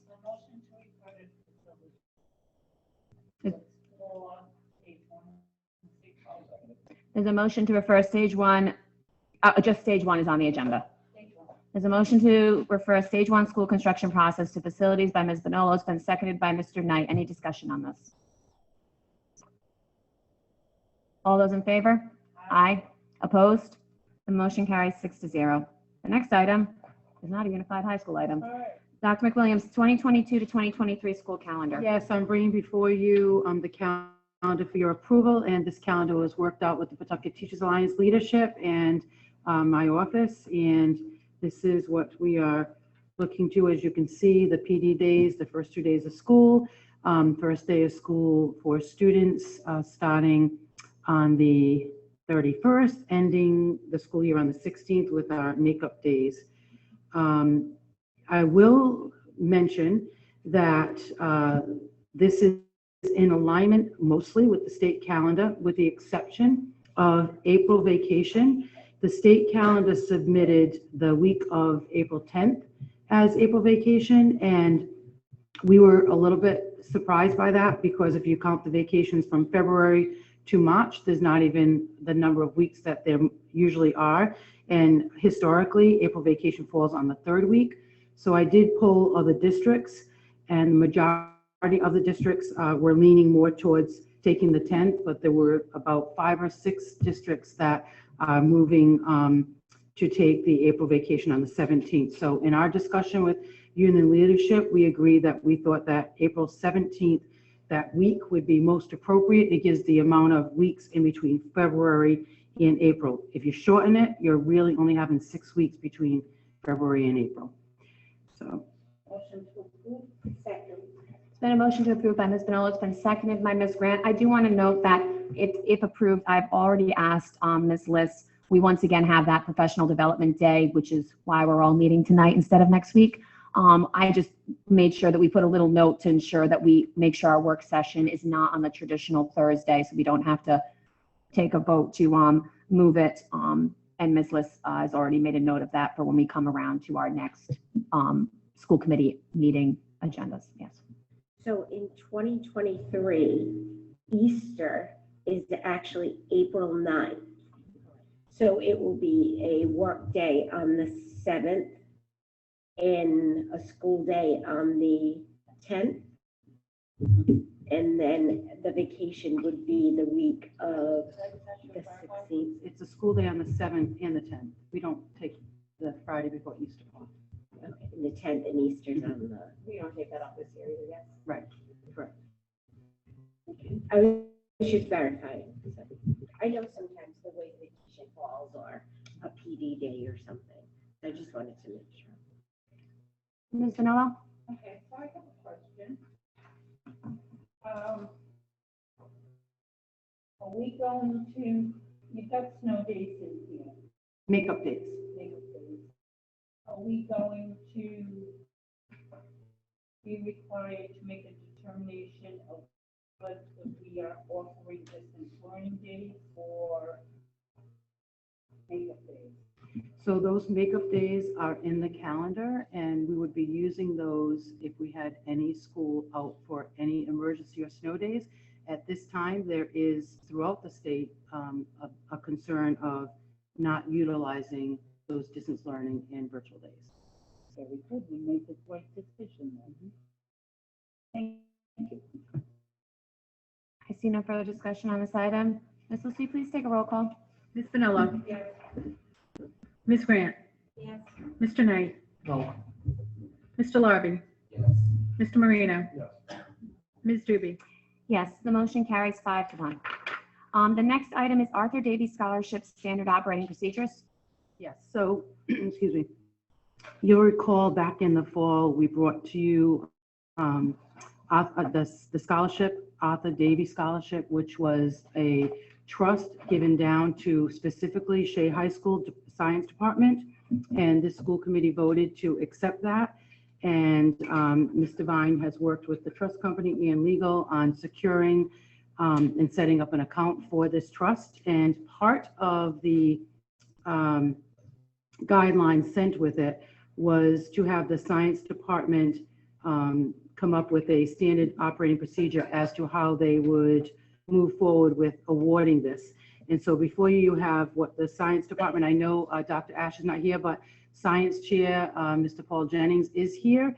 So he worked on this with his team, his science department, and they, as you see before you, this is what they have come up with. And we would like your approval to move forward on that as we are now in that scholarship season. And I'm sure they want to start that process for their students. There's been a motion to approve by Ms. Bonello. It's been seconded by Mr. Larby and Ms. Grant. Did you second as well? Okay, by Mr. Larby and Ms. Grant. Discussion, Mr. Knight. Because this is a scholarship fund, I understand it has to be kept in trust, But in fact, is it proper for the city of Pawtucket School Department to hold that money in trust? Or does this Pawtucket City have to hold that money in trust? Yeah, we'll ask for legal and Mr. Vine to weigh in on that. Yeah, so there's a state statute that allows, given the, what's called a precatory language of the trust, there's a state statute that provides that it's proper for school to hold it, Christian trust. Good. And we've done that, right? We worked on opening the account properly. We've done it in accordance with the statute and the language. And I do thank the science chair for being here for the meeting. And I very much look forward to honors night when we can hear the students. And I thank again the Arthur Davie family for making this possible. I know that we accepted this, I believe, back in September, and just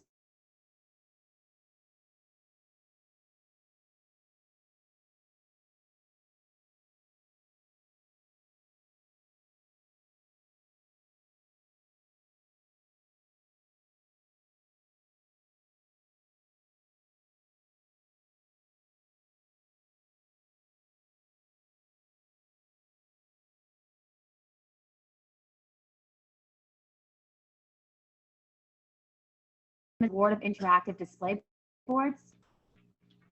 Mr. Christina. Good evening, everyone. Back in the beginning of the school year, the committee, we were fortunate enough for this committee to approve us purchasing these interactive boards. If you remember, those are the ones I brought in here on the stand and kind of did a little demo here. So we're at that point now. I put out the off of the bid sheet off of the RISD, which is a technology purchasing collaborative, as well as the MPA, and we put out there for the installation and the purchase of these boards. I felt, even though the committee had approved these boards, I felt those right to come back for your approval for the installation and the purchase. So we have the stock in, and we want to get this moving before the stock disappears. Samsung has graciously held on to this stock for us, so we like to get these installed as soon as possible. So we put it out for the pick three companies. They bid on the job and the installation. We made sure that we wanted this happening outside of school hours. We're hoping to get this started as soon as the April vacation actually comes, so that's why it's kind of urgent to bring this to you. I thought I had another week before we had, but you guys threw kind of a curveball at me with the bids. So that's what I have in front of you here. So we looked at three companies that we've dealt with quite a bit, and we looked at their price, and we feel that the company that came in at the best price, also as far as the installation, is CDWG. They're a huge company, Fortune 500 company that we purchase a lot. You may see them on TV, and they would be doing the purchasing, the installation, as well as the housing of these units, because one of the things, you saw that board, they're mammoth, and we wanted to make sure that we weren't putting these boards in the way of school or in any fire hazards and things like that. So we made sure that part of it is they only come with the boards when they're ready to install the boards. All the trash and garbage and everything gets hauled out of the buildings, so that we're not dealing with that. And that's part of the all in here in the bid. So. There's been a motion to approve the award of interactive display boards by Mr. Larby. It's been seconded by Ms. Bill and Ms. Grant. Mr. Knight. Hirsch, there, including the price of the trash removal with it? Yes, that's correct. That was one of the deciding factors between one of the companies when looking over it. One of them did not have a dumpster fee, but. We have removal is paid for through the city. We shouldn't be paying anybody for that. They're not charging us actually for the removal of things. We just wanted to make sure that we weren't like putting it all in our way, our dumpsters and our way. So we made sure that when they come in and bring the boards in, they're hauling away all that garbage and putting it out so that we're not paying for that. So that's included in the price? Yes. Well, yes. It's not really an item that is, the price actually came in what we feel is a very, very good price considering what the installation of these boards, the cost of these boards are. So yeah, in a way it is, but we wanted to make sure that we weren't putting any undue strain on our custodial staff. So it was basically, I could ask them to remove that if you'd like, but I think at the end it'll be a lot more work on our end, because they're going to come in with the truck, bring the boards in, bring it in, put it back, and take it with them at the end of the day. We're hoping to get this done as much of it as possible. I put in the June 1st deadline for them to make sure that we try to get this done as soon as possible. It's really going to depend on, delivery and stuff, to be honest with you. But yeah, so essentially it's part of the installation, yes. Mr. Knight. Another question. Sure. What other bid did you get? It was CDWG, Gov Connection, and Wally Computers. Connection is one of the companies that at the earlier facilities group, they're one of the ones that also bid on it for the installation. What I did is I broke down the sheet for the base bid as well as some other things that may come up along the way. So based on the base bid, CDWG or CDW, they were the lowest price in that. Which was what? So the base bid, to break it down, was 930. This is the board's installation, everything included. So it was 930,000 for the base bid with the installation. And then what I added into the bid there, so you can see it, is some of the rooms we may need to put in a mount depending on the boards that we have with the slate board. So I included that in the price there. So there's two numbers in the bids. And then to be fair with all of them, I include on all of them, which is that 65,000. That will depend on the rooms where we don't need to. We won't be paying that. That's going to be when they get to a room and it's kind of like it's not safe for them to install it on there. They'll be using that mount, so that'll be added on afterwards. So the overall price is $1,070,171.50, but it will not to exceed that number because it'll be lower than that, because we know that in many of the rooms we won't need those mounts, but I didn't want to hold up the project and have come back with that, which is below the budget that you had approved earlier on for this project. So. Yes, I did notice that it was lower than the amount that we had approved, and I feel like with tech and with everything that we hear, everything's getting more expensive, and so, I mean, I haggle very well. Excellent. Excellent. It's I do want to say that to make it fit, this was Samsung as the product and stuff like that. They've been very, very kind to us on this price, because this price is below any price that I could order right now. But working with the rep at Samsung, they've been very good to work with right now, and they were able to go to their senior management and come back with us and give us that pricing. Thank you. Thank me after when it's done. I see no further discussion. Ms. Lucy, please take a roll call. Ms. Bonolo. Yes. Ms. Grant. Yes. Mr. Knight. Yes. Mr. Larby. Yes. Mr. Marino. Yes. Ms. Doobie. Yes, the motion carries 6-0, and I will be turning over the meeting to Ms. Grant, who will be walking through. There was a facilities meeting right before us. Some of you have been here longer than I have, and Ms. Grant is one of those people, and she ran the facilities meeting earlier. So Ms. Grant, you can just walk through the items. Yes, so we're gonna start with, and this is, oh, okay. We're gonna start with, facilities, and,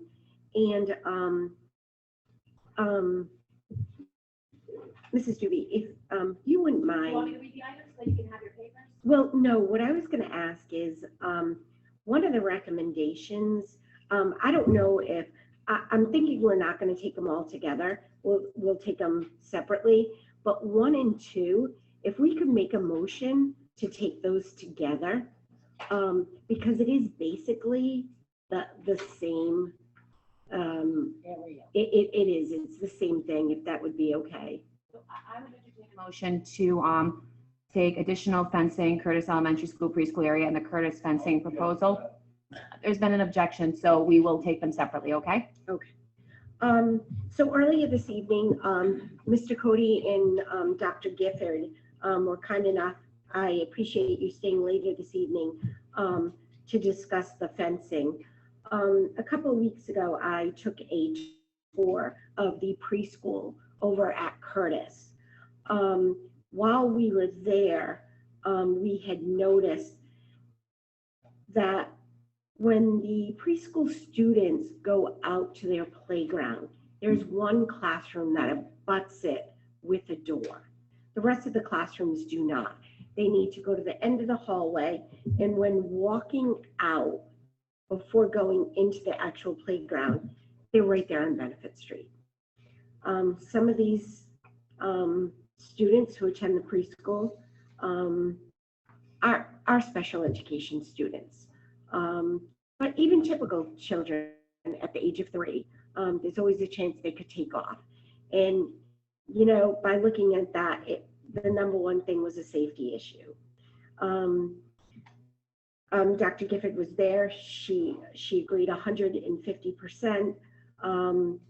She also, which I'd like to ask her, along with Mr. Cody, along with our preschool, what we're trying to do, or Dr. Gifford is trying to do with our staff, is to also have bright stars come in.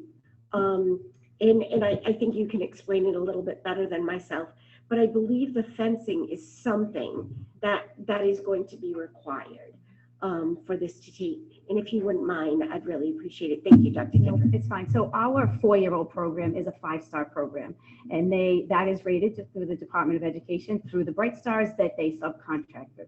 We have never had the accreditation from Bright Stars for our 3-year-old program because many of the things that they needed to score, it had started prior to COVID, and then COVID hit. Since COVID hit, the Pawtucket School Department received a $250,000 literacy grant, and included in that grant was for the entire pre-K. So it was for 3-year-olds and 4-year-olds, so that there is equity amongst the programs, because as Ms. Grant has said, they were very different in the past. So we are working our way up to make them equitable and everything the same. So we've ordered curriculum, they do the same assessments, we've been able to order supplies. And when Bright Stars come out, one of the things that they do check is they actually measure the fencing. And I did find from Mr. Knight, one of the questions he asked about the fencing, I forwarded it to Dr. McWilliams, but my phone is about to die and it's really little and I don't have my glasses, and you will get that. So really what they look at hazards on the fence. So it does say that any space that a student could get a part of their body through and get stuck is a hazard.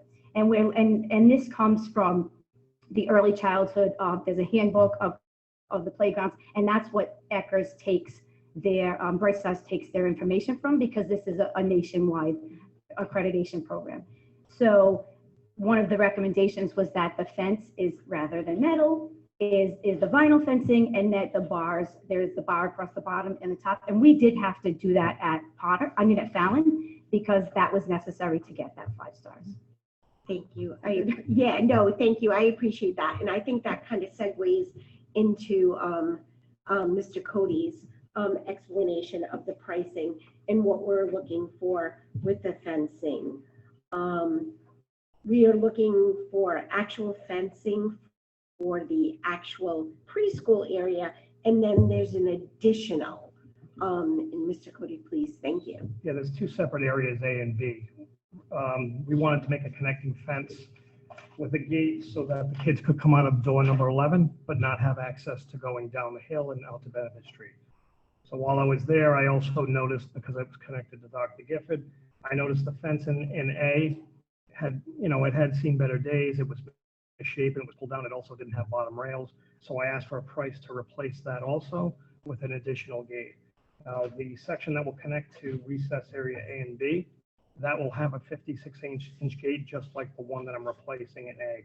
I made the gate that size because I wanted to be able to, if we ever had an evacuation, if somehow you had to go through that area, that width of that gate is larger than the actual opening of the exit door, which is by code. So I went out and met Dr. Gifford. We walked the area. I had Oak Hill Farms come out, and they gave me a quote for demo disposal of 72 linear feet, also the installation with the bottom and top rails with the gate, and then the additional connecting fence with the gate for $10,250. I'm sorry? Area A is for the connection, is the new fencing that I'm demoing and correct. We're not voting on that. We're on B. That's what we said. I'm just trying to explain what it is. So, You can't explain the vote because they're separate. Mr. Knight, so I think Mr. Knight's, Mr. Cody, I thank you for your explanation. I believe that we have two, Ms. Grant was Brian, I clarifying understand what he's saying. that we have, the first item on our agenda is additional fencing, Curtis Elementary School preschool area. The second item is Curtis fencing proposal. Sure. Did the facilities committee take two votes on this, or did the facilities committee discuss the first item, which is a discussion action item, and then take one vote on the Curtis fencing proposal? So we actually take a vote to combine them. Yeah, we took a vote to combine it, and we did it as one, and we discussed it. Okay, wonderful. Okay, thank you. Right now, additional fencing Curtis Elementary School preschool area. If we wish to have any more discussion on that item, we could have more discussion. The next item is simply Curtis fencing proposal, which I believe would be a motion to accept fence installation at Curtis Elementary School. Do the additional fencing Curtis Elementary preschool area.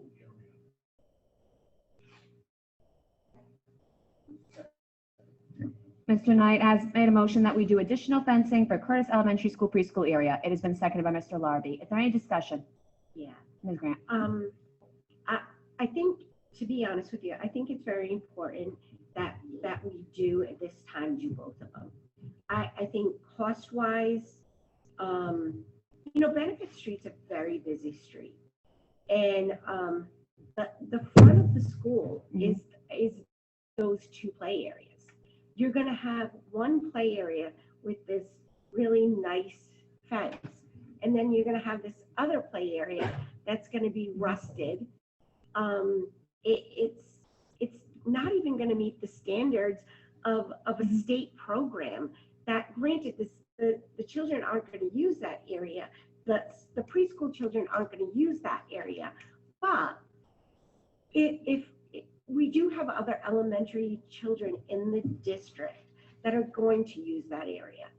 And if there is a standard that we are going to set for our preschool children, maybe it is a standard that the children in maybe first and second grade and kindergarten, it's a safety issue. And I also think Curtis is one of our older schools. And that is a busy street. We haven't done a lot to Curtis. And I think, I have a lot of faith in Mr. Cody. Mr. Cody has done an excellent job for our district. And I don't think Mr. Cody is a person who would bring something to us or recommend something to us that isn't for the best for the district and in the welfare of our students. So I highly recommend that at this time, we do vote in favor of both A and B, because I think it's... Ms. Grant, can I just clarify? So we can definitely take this first vote on the preschool area, and then I can entertain a motion to take a vote on the second. And then if people here want to vote against that, they can, but I can definitely entertain those back-to-back motions. Okay. And I agree with you. I was at the school, and I agree that we should be doing all the fencing, but the committee can vote on that as the second item, which is Curtis fencing proposal. At this time, there's a motion to approve the preschool section by Mr. Knight. It's been seconded by Mr. Larby. Is there any further discussion on the preschool section? Seeing none, Ms. Liss, will you please take a roll call? Ms. Bonello? Yes. Ms. Grant? Yes. Mr. Knight? Yes. Mr. Larby? Mr. Marino? Ms. Doobie? Yes, the motion carries 6-0. We are now on Curtis fencing proposal. Ms. Grant? Make a motion to approve Curtis fencing proposal. Second? It's been a motion to approve the fencing proposal as presented by Mr. Larby. It's been seconded by Ms. Bonello. Discussion, Mr. Knight. What are we gonna do the rest of those fences in the schools? I think we could put a, you want to put that as a discussion item on the next item? No, I want to discuss now because we got. Well, so we just have what do we got, Curtis 10 more fencing. schools to do? So the item is, excuse me, We've so, done this. excuse me, the item is Curtis fencing proposal. I think it would be out of our purview at this point to discuss fencing at all of our schools, since it is not fencing at all schools of Pawtucket. So the kids at Curtis are more valuable to us than the kids at the rest of the schools. I don't think we Okay. should put words into anyone's mouths, Well, that's but, what you're saying. we are in discussion on the Curtis fencing proposal motion that has been made and seconded. Ms. Grant? Mr. Cody has gone out to that school and he has looked at the fence, and I feel that on behalf of our district, Mr. Cody has always made recommendations to us in the best interest of our students. This could be a safety issue, has nothing to do with, in it, when Mr. Cody, I wasn't even talking about we weren't even talking about having another section done. But if Mr. Cody goes out to a school and notices something, whether it's Curtis or any other school, I would hope Mr. Cody, like tonight, would bring it to our attention and recommend that we do this. If any of the members of the school committee want to go out and visit any of these schools and bring it back to the committee, like Ms. Doobie said, a discussion item, I am more than welcome to hear it. But I think Mr. Cody and Dr. Gifford has done a great job.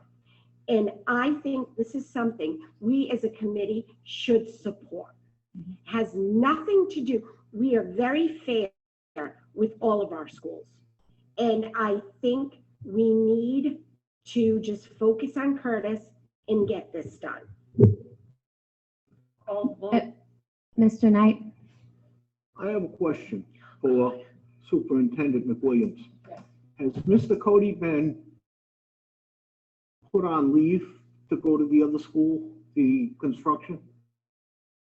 Like we said to? Okay, so that's not on the agenda to discuss. Has it been done? But those negotiations have not taken place yet. No.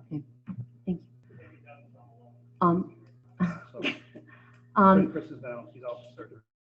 And I would like to add, I really thank Ms. Grant's advocacy on this. Ms. Grant has, and I haven't even been able to go on all the tours. Ms. Grant's been taking time out of her day and going on these tours of our special needs programs, and also just being in the schools, bringing back and bringing advocacy to them. And I really appreciate that, because this is how we bring equity to our 3-year-old program. I see no further discussion. Ms. Leslie, please call the roll. Ms. Bonolo? Yes. Ms. Grant? Yes. Mr. Knight? Yes. Mr. Larby? Mr. Marino? Ms. Doobie? Yes, the motion carries 6-0. Ms. Grant? The next one is Facility Equity Initiative. Gianna, I think this one's for you. It's a recommendation of asbestos abatement services. Yeah, good evening again. So pursuant to the MPA 194, college project leaders solicited proposals and pricing for hazardous material and asbestos abatement consulting services pertaining to work at Cunningham, Curtis, Little, Verrier, Fallon, and Slater schools. After review of the submitted proposals and subsequent negotiations undertaken on the owner's behalf, college project leaders recommend approval of the aforementioned services to Vortex Incorporation in the not to exceed amount of $15,000. Motion to approve. Second. Motion to approve the recommendation of asbestos abatement services by Ms. Bonolo has been seconded by Ms. Grant. Any discussion? Do we have to roll call vote all bids? Yep. Ms. List, please take a roll call. Ms. Bonolo? Yes. Ms. Grant? Yes. Mr. Knight? Yes. Mr. Larby? Ms. Marino? Ms. Doobie? Yes, motion carries 6-0. Ms. Grant? The next one, Gianna, I think it's yourself also. It's the Annex and Jenks Safety and Security Recommend. Oh, I think we skipped one, the Curtis and Barrier Fire Safety. Oh, I'm sorry. The Curtis and Barrier Fire Safety, submittal of design development documents to RIDE, in SBA. Gianna, I apologize for skipping it. That's fine. So Jensen Hughes, the designer of the new fire suppression system at Curtis and Barrier, presented a brief of the design package going to RIDE and asked for the approval from the facilities committee to go to RIDE. They basically went to the schools, to both schools. They met with the principal, discussing the new location of the fire service, riser system, and they are now in the process of the completion of the design. In order to go to RIDE, RIDE asks the review by the facilities/school committee, and that's what they did actually.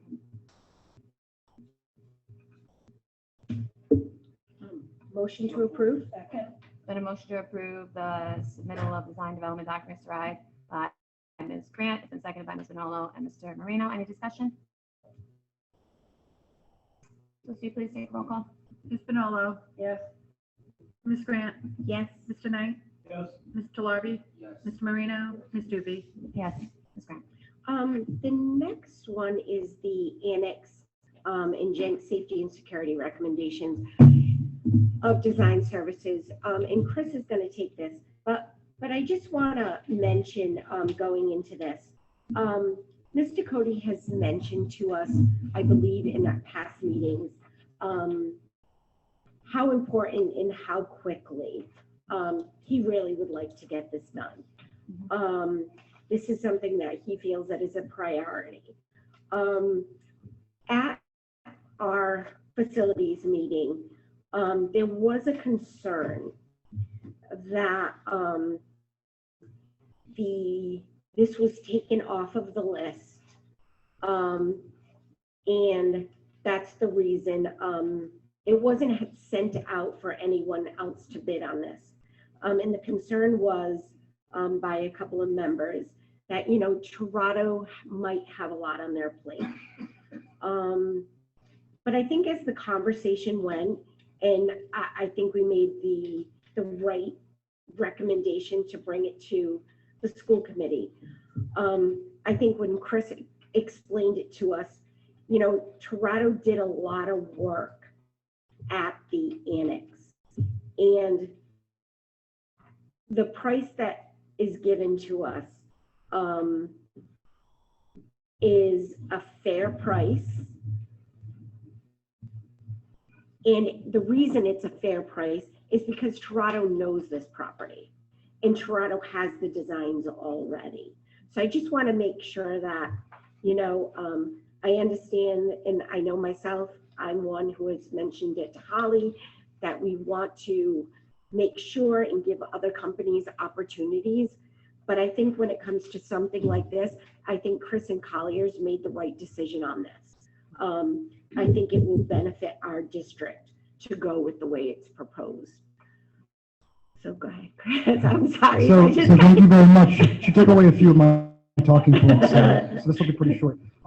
As you mentioned, Louis Toronto Architects is very familiar with the company, having done a lot of the renovations there prior. And as you mentioned, this is a high priority for John and his facilities team as a potential safety and security issue down the line.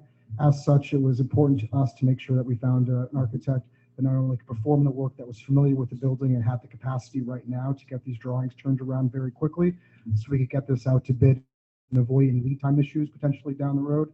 As such, the recommended motion before you was amended slightly to read in this fashion, and I'll read the motion now, that the committee award architectural design services to Toronto Architects for a not to exceed amount of $25,510. Motion to second. Then a motion to approve the facility committee's recommendation by Ms. Manolo has been seconded by Mr. Larby and Ms. Grant. Any discussion on this item? Lucy, please take a roll call. Ms. Manolo. Yes. Ms. Grant. Yes. Mr. Knight. Yes. Mr. Larby. Yes. Mr. Marino. Ms. Doobie. Yes, motion carries 6-0. Ms. Grant. Thank you.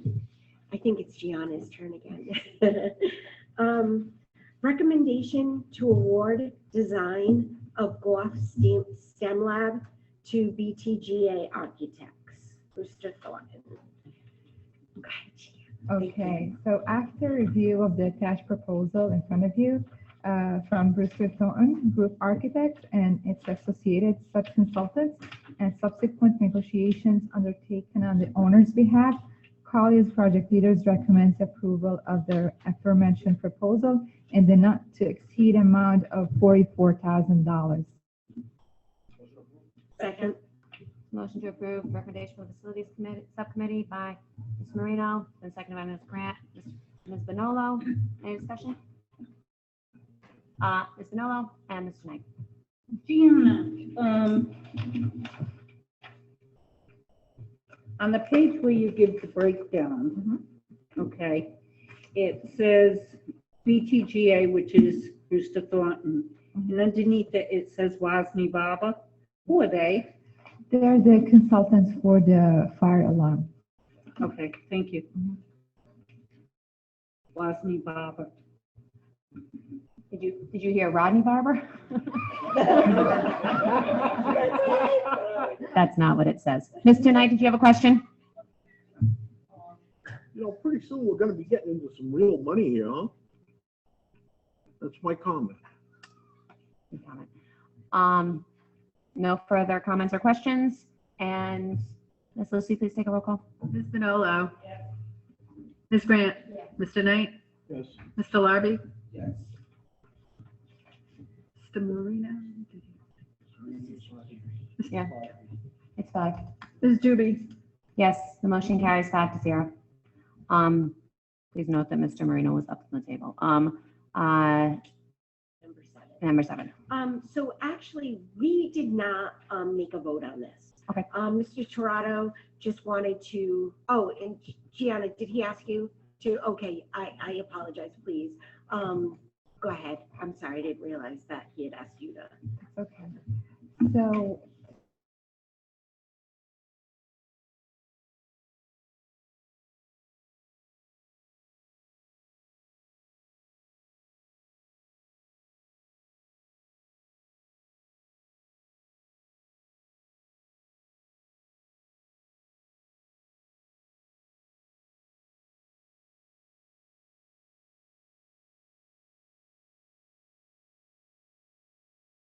for windows, lentils, plus the light wells. After some investigations, it was noticed that there is some work needed for the light wells as well. There's 2 light wells shown on the plans needed to be addressed in order to have the building fully closed and tight and no leaking in the future. And this will trigger more work. So in order to get and this work is more labor needed than materials. So in order to make sure we have that well planned, because this work has to happen during the summer, not where the students are in session. So the work was divided into 2 phases. Phase 1 is for the 2nd floor windows, and phase 2 is for the 1st floor windows, plus the light wells. And I just wanted to mention one thing. In the 2nd phase, we have 2 options for the light wells. Option 1 is to go with the EFIS cladding, like it's a layer on top, just could be implemented on top of the bricks as is to prevent any leaking, or phase, and this is subject to the approval of the historic. We are currently in communication with them in order to get this approved. Otherwise, we are going to install window head flashing and going through the regular repointing for the bricks, just in case the historic didn't approve the option 1. Thank you. And can we, can I ask Dr. McWilliams to please send a communication to the families of Potter Burns? I know as a parent there, the talk around pickup is there's scaffolding all over the building and no one really knows why. I know that I haven't received anything clearly saying this is going to happen over the summer. I don't know if parents are just basically parents ask, is something about to happen? Is, stuff. So I think that some kind of communication, it doesn't have to be anything specific, but something high level to the parents to let them know that this is why scaffolding has been around their building for a couple months, and this is why we're getting picked up at different doors, would be helpful. Mr. Knight. Can I ask Mr. Ostman to come up?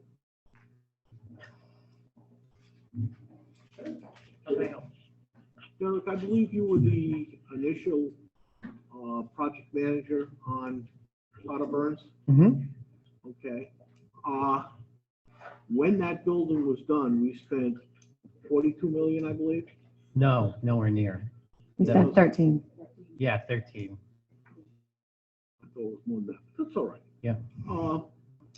Why weren't the school committee told that these lentils, whatever you want to call them, were such a problem? When in fact, during tours of that building, the construction people showed us where the terracotta was broken.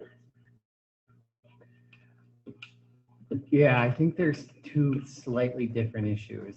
And the answer is going to be a little bit long, but I want to make sure that I'm clear. So when the school department and the school committee embarked on those projects, it was coming out of the end of a moratorium where only health and safety projects were allowed. So the initial budgets for Potter and Green were quite small.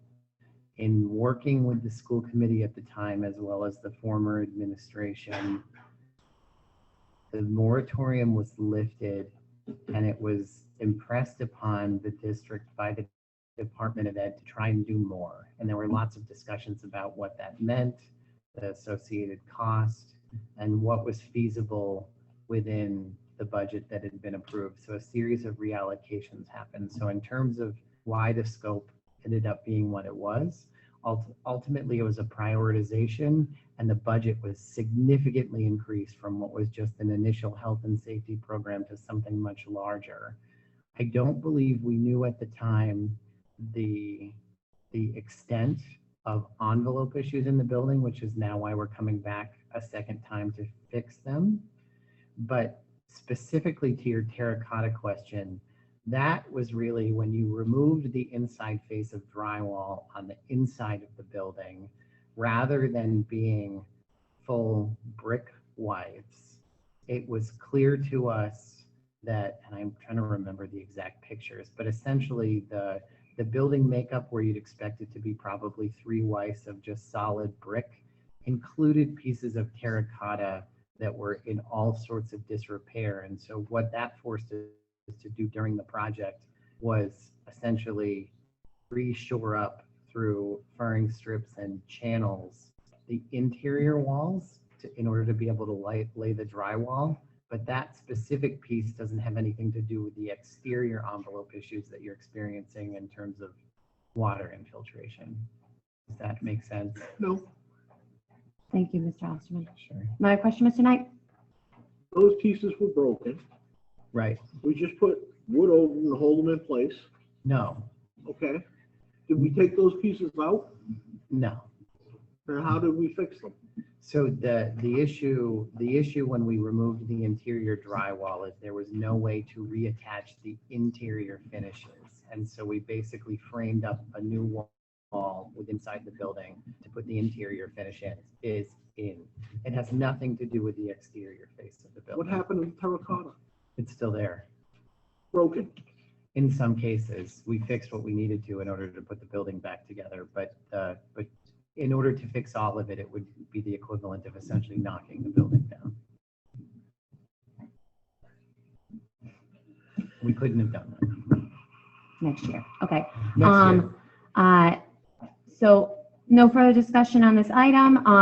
It's not there wasn't a motion, yes? No. So you're just updating us. Updating us, yeah. Okay, good. Eventually, we need like a letter saying the committee has has reviewed the plan, or and so we're good to submit to RIDE. So this will be back on the facilities agenda? Was that okay? Okay, no problem.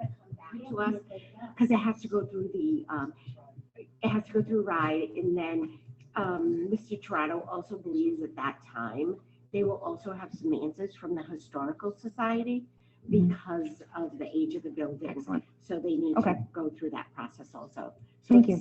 It saves, Okay. saves us some time. Okay. And now we have our winters. Yep, so if I could obtain, oh, we can't. Oh, because we did them. Oh, okay. So I'd like to, keep, is Gian, oh, I'm sorry. Jared, sorry. I didn't know if it was Gian or him.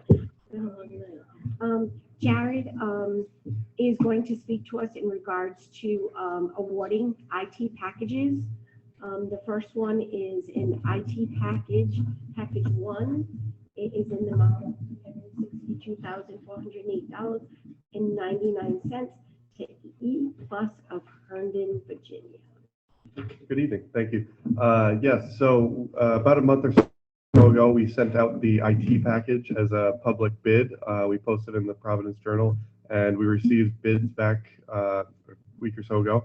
And after doing bid tabulations, we have bids received in each of the categories that we look to fill. And in front of you, I have the recommendation to award the IT equipment package for Henry J. Winters to E Plus in the amount of $362,408.99. And a motion to approve the Winters IT Package 1 by Ms. Bonolo. It's been seconded by Mr. Larby. Any discussion?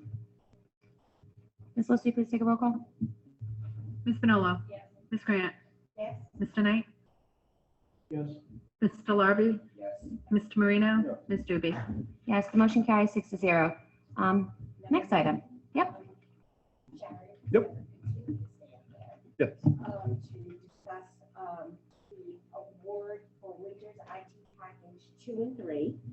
Which 2 and 4, I'm sorry. That would make sense. For National Security Corporation of East Providence, Rhode Island, in the amount of $90,857.50. Yes, it is the recommendation of Colliers to award to National Security Corporation bid list number 2 for telephones and bid list number 4 for digital signage and security displays in the awarded amount of $90,857.50. motion to approve. Then a motion to approve 2 and 4 for Winters by Ms. Bonolo. It's been seconded by Mr. Larby. Mr. Knight. Jared, National Security is located where? They're located in East Providence. Okay. So again, we had to guess, right? It says it right there. I apologize if I did not say that in my. He didn't say it. Oh, okay, but it does And say he it on didn't our. say it on the first one either. Okay. Okay. That's my question, is why none of the cities where these are is listed. None of the cities on, none of these bids. Pawtucket people are not listed in any of these bids. We've gone out of state on 2 of them. Just pointing that out. I read what state they were from. Afterwards. Okay. Thank you. There's been a motion. It's been seconded. Is there any further discussion? Lucy, please take a roll call. Ms. Bonolo. Yes. Ms. Grant. Yes. Mr. Knight. Yes. Mr. Larby. Yes. Ms. Marino. Ms. Doobie. Ms. Grant, you gonna take us out? Last agenda Good night. Oh, I can't wait. Jared, make it quick. No. Make it quick. We are at number 10, and it is for the I have heard no Pawtucket second. School Department recommendation to award Continue. IT equipment, number 3, 5, and 6. Connector Public Sector Solutions of Merrimack, oh, I apologize. Well, that's the right one. Of Merrimack, New Hampshire, awarded in the amount of $266,026 Motion to approve. Second. Is there a motion to approve IT equipment packages 3, 5, and 6 by Ms. Bonillo? It's been seconded by Mr. Larby. Any discussion? I just made a motion to table. I haven't heard anybody say anything. There's been a motion to table by Mr. Knight. Is there a second? Her has any. Oh, sorry. Hearing no second, the motion fails. There's a motion on the table by Ms. Bonillo, and seconded by Mr. Larby. I see no discussion. Ms. Leslie, please take the vote. Ms. Bonillo. Yes. Ms. Grant. Yes. Mr. Knight. Yes. Mr. Larby. Yes. Mr. Marino. Yes. Ms. Doobie. I still get to vote. Motion to adjourn. Yes, the motion carries 6-0. There's been a motion to adjourn by Ms. Grant. It's been seconded by Ms. Bonillo. Any discussion? No. All those in favor? Opposed? The motion carries. We are adjourned at 9:07. Early night, guys.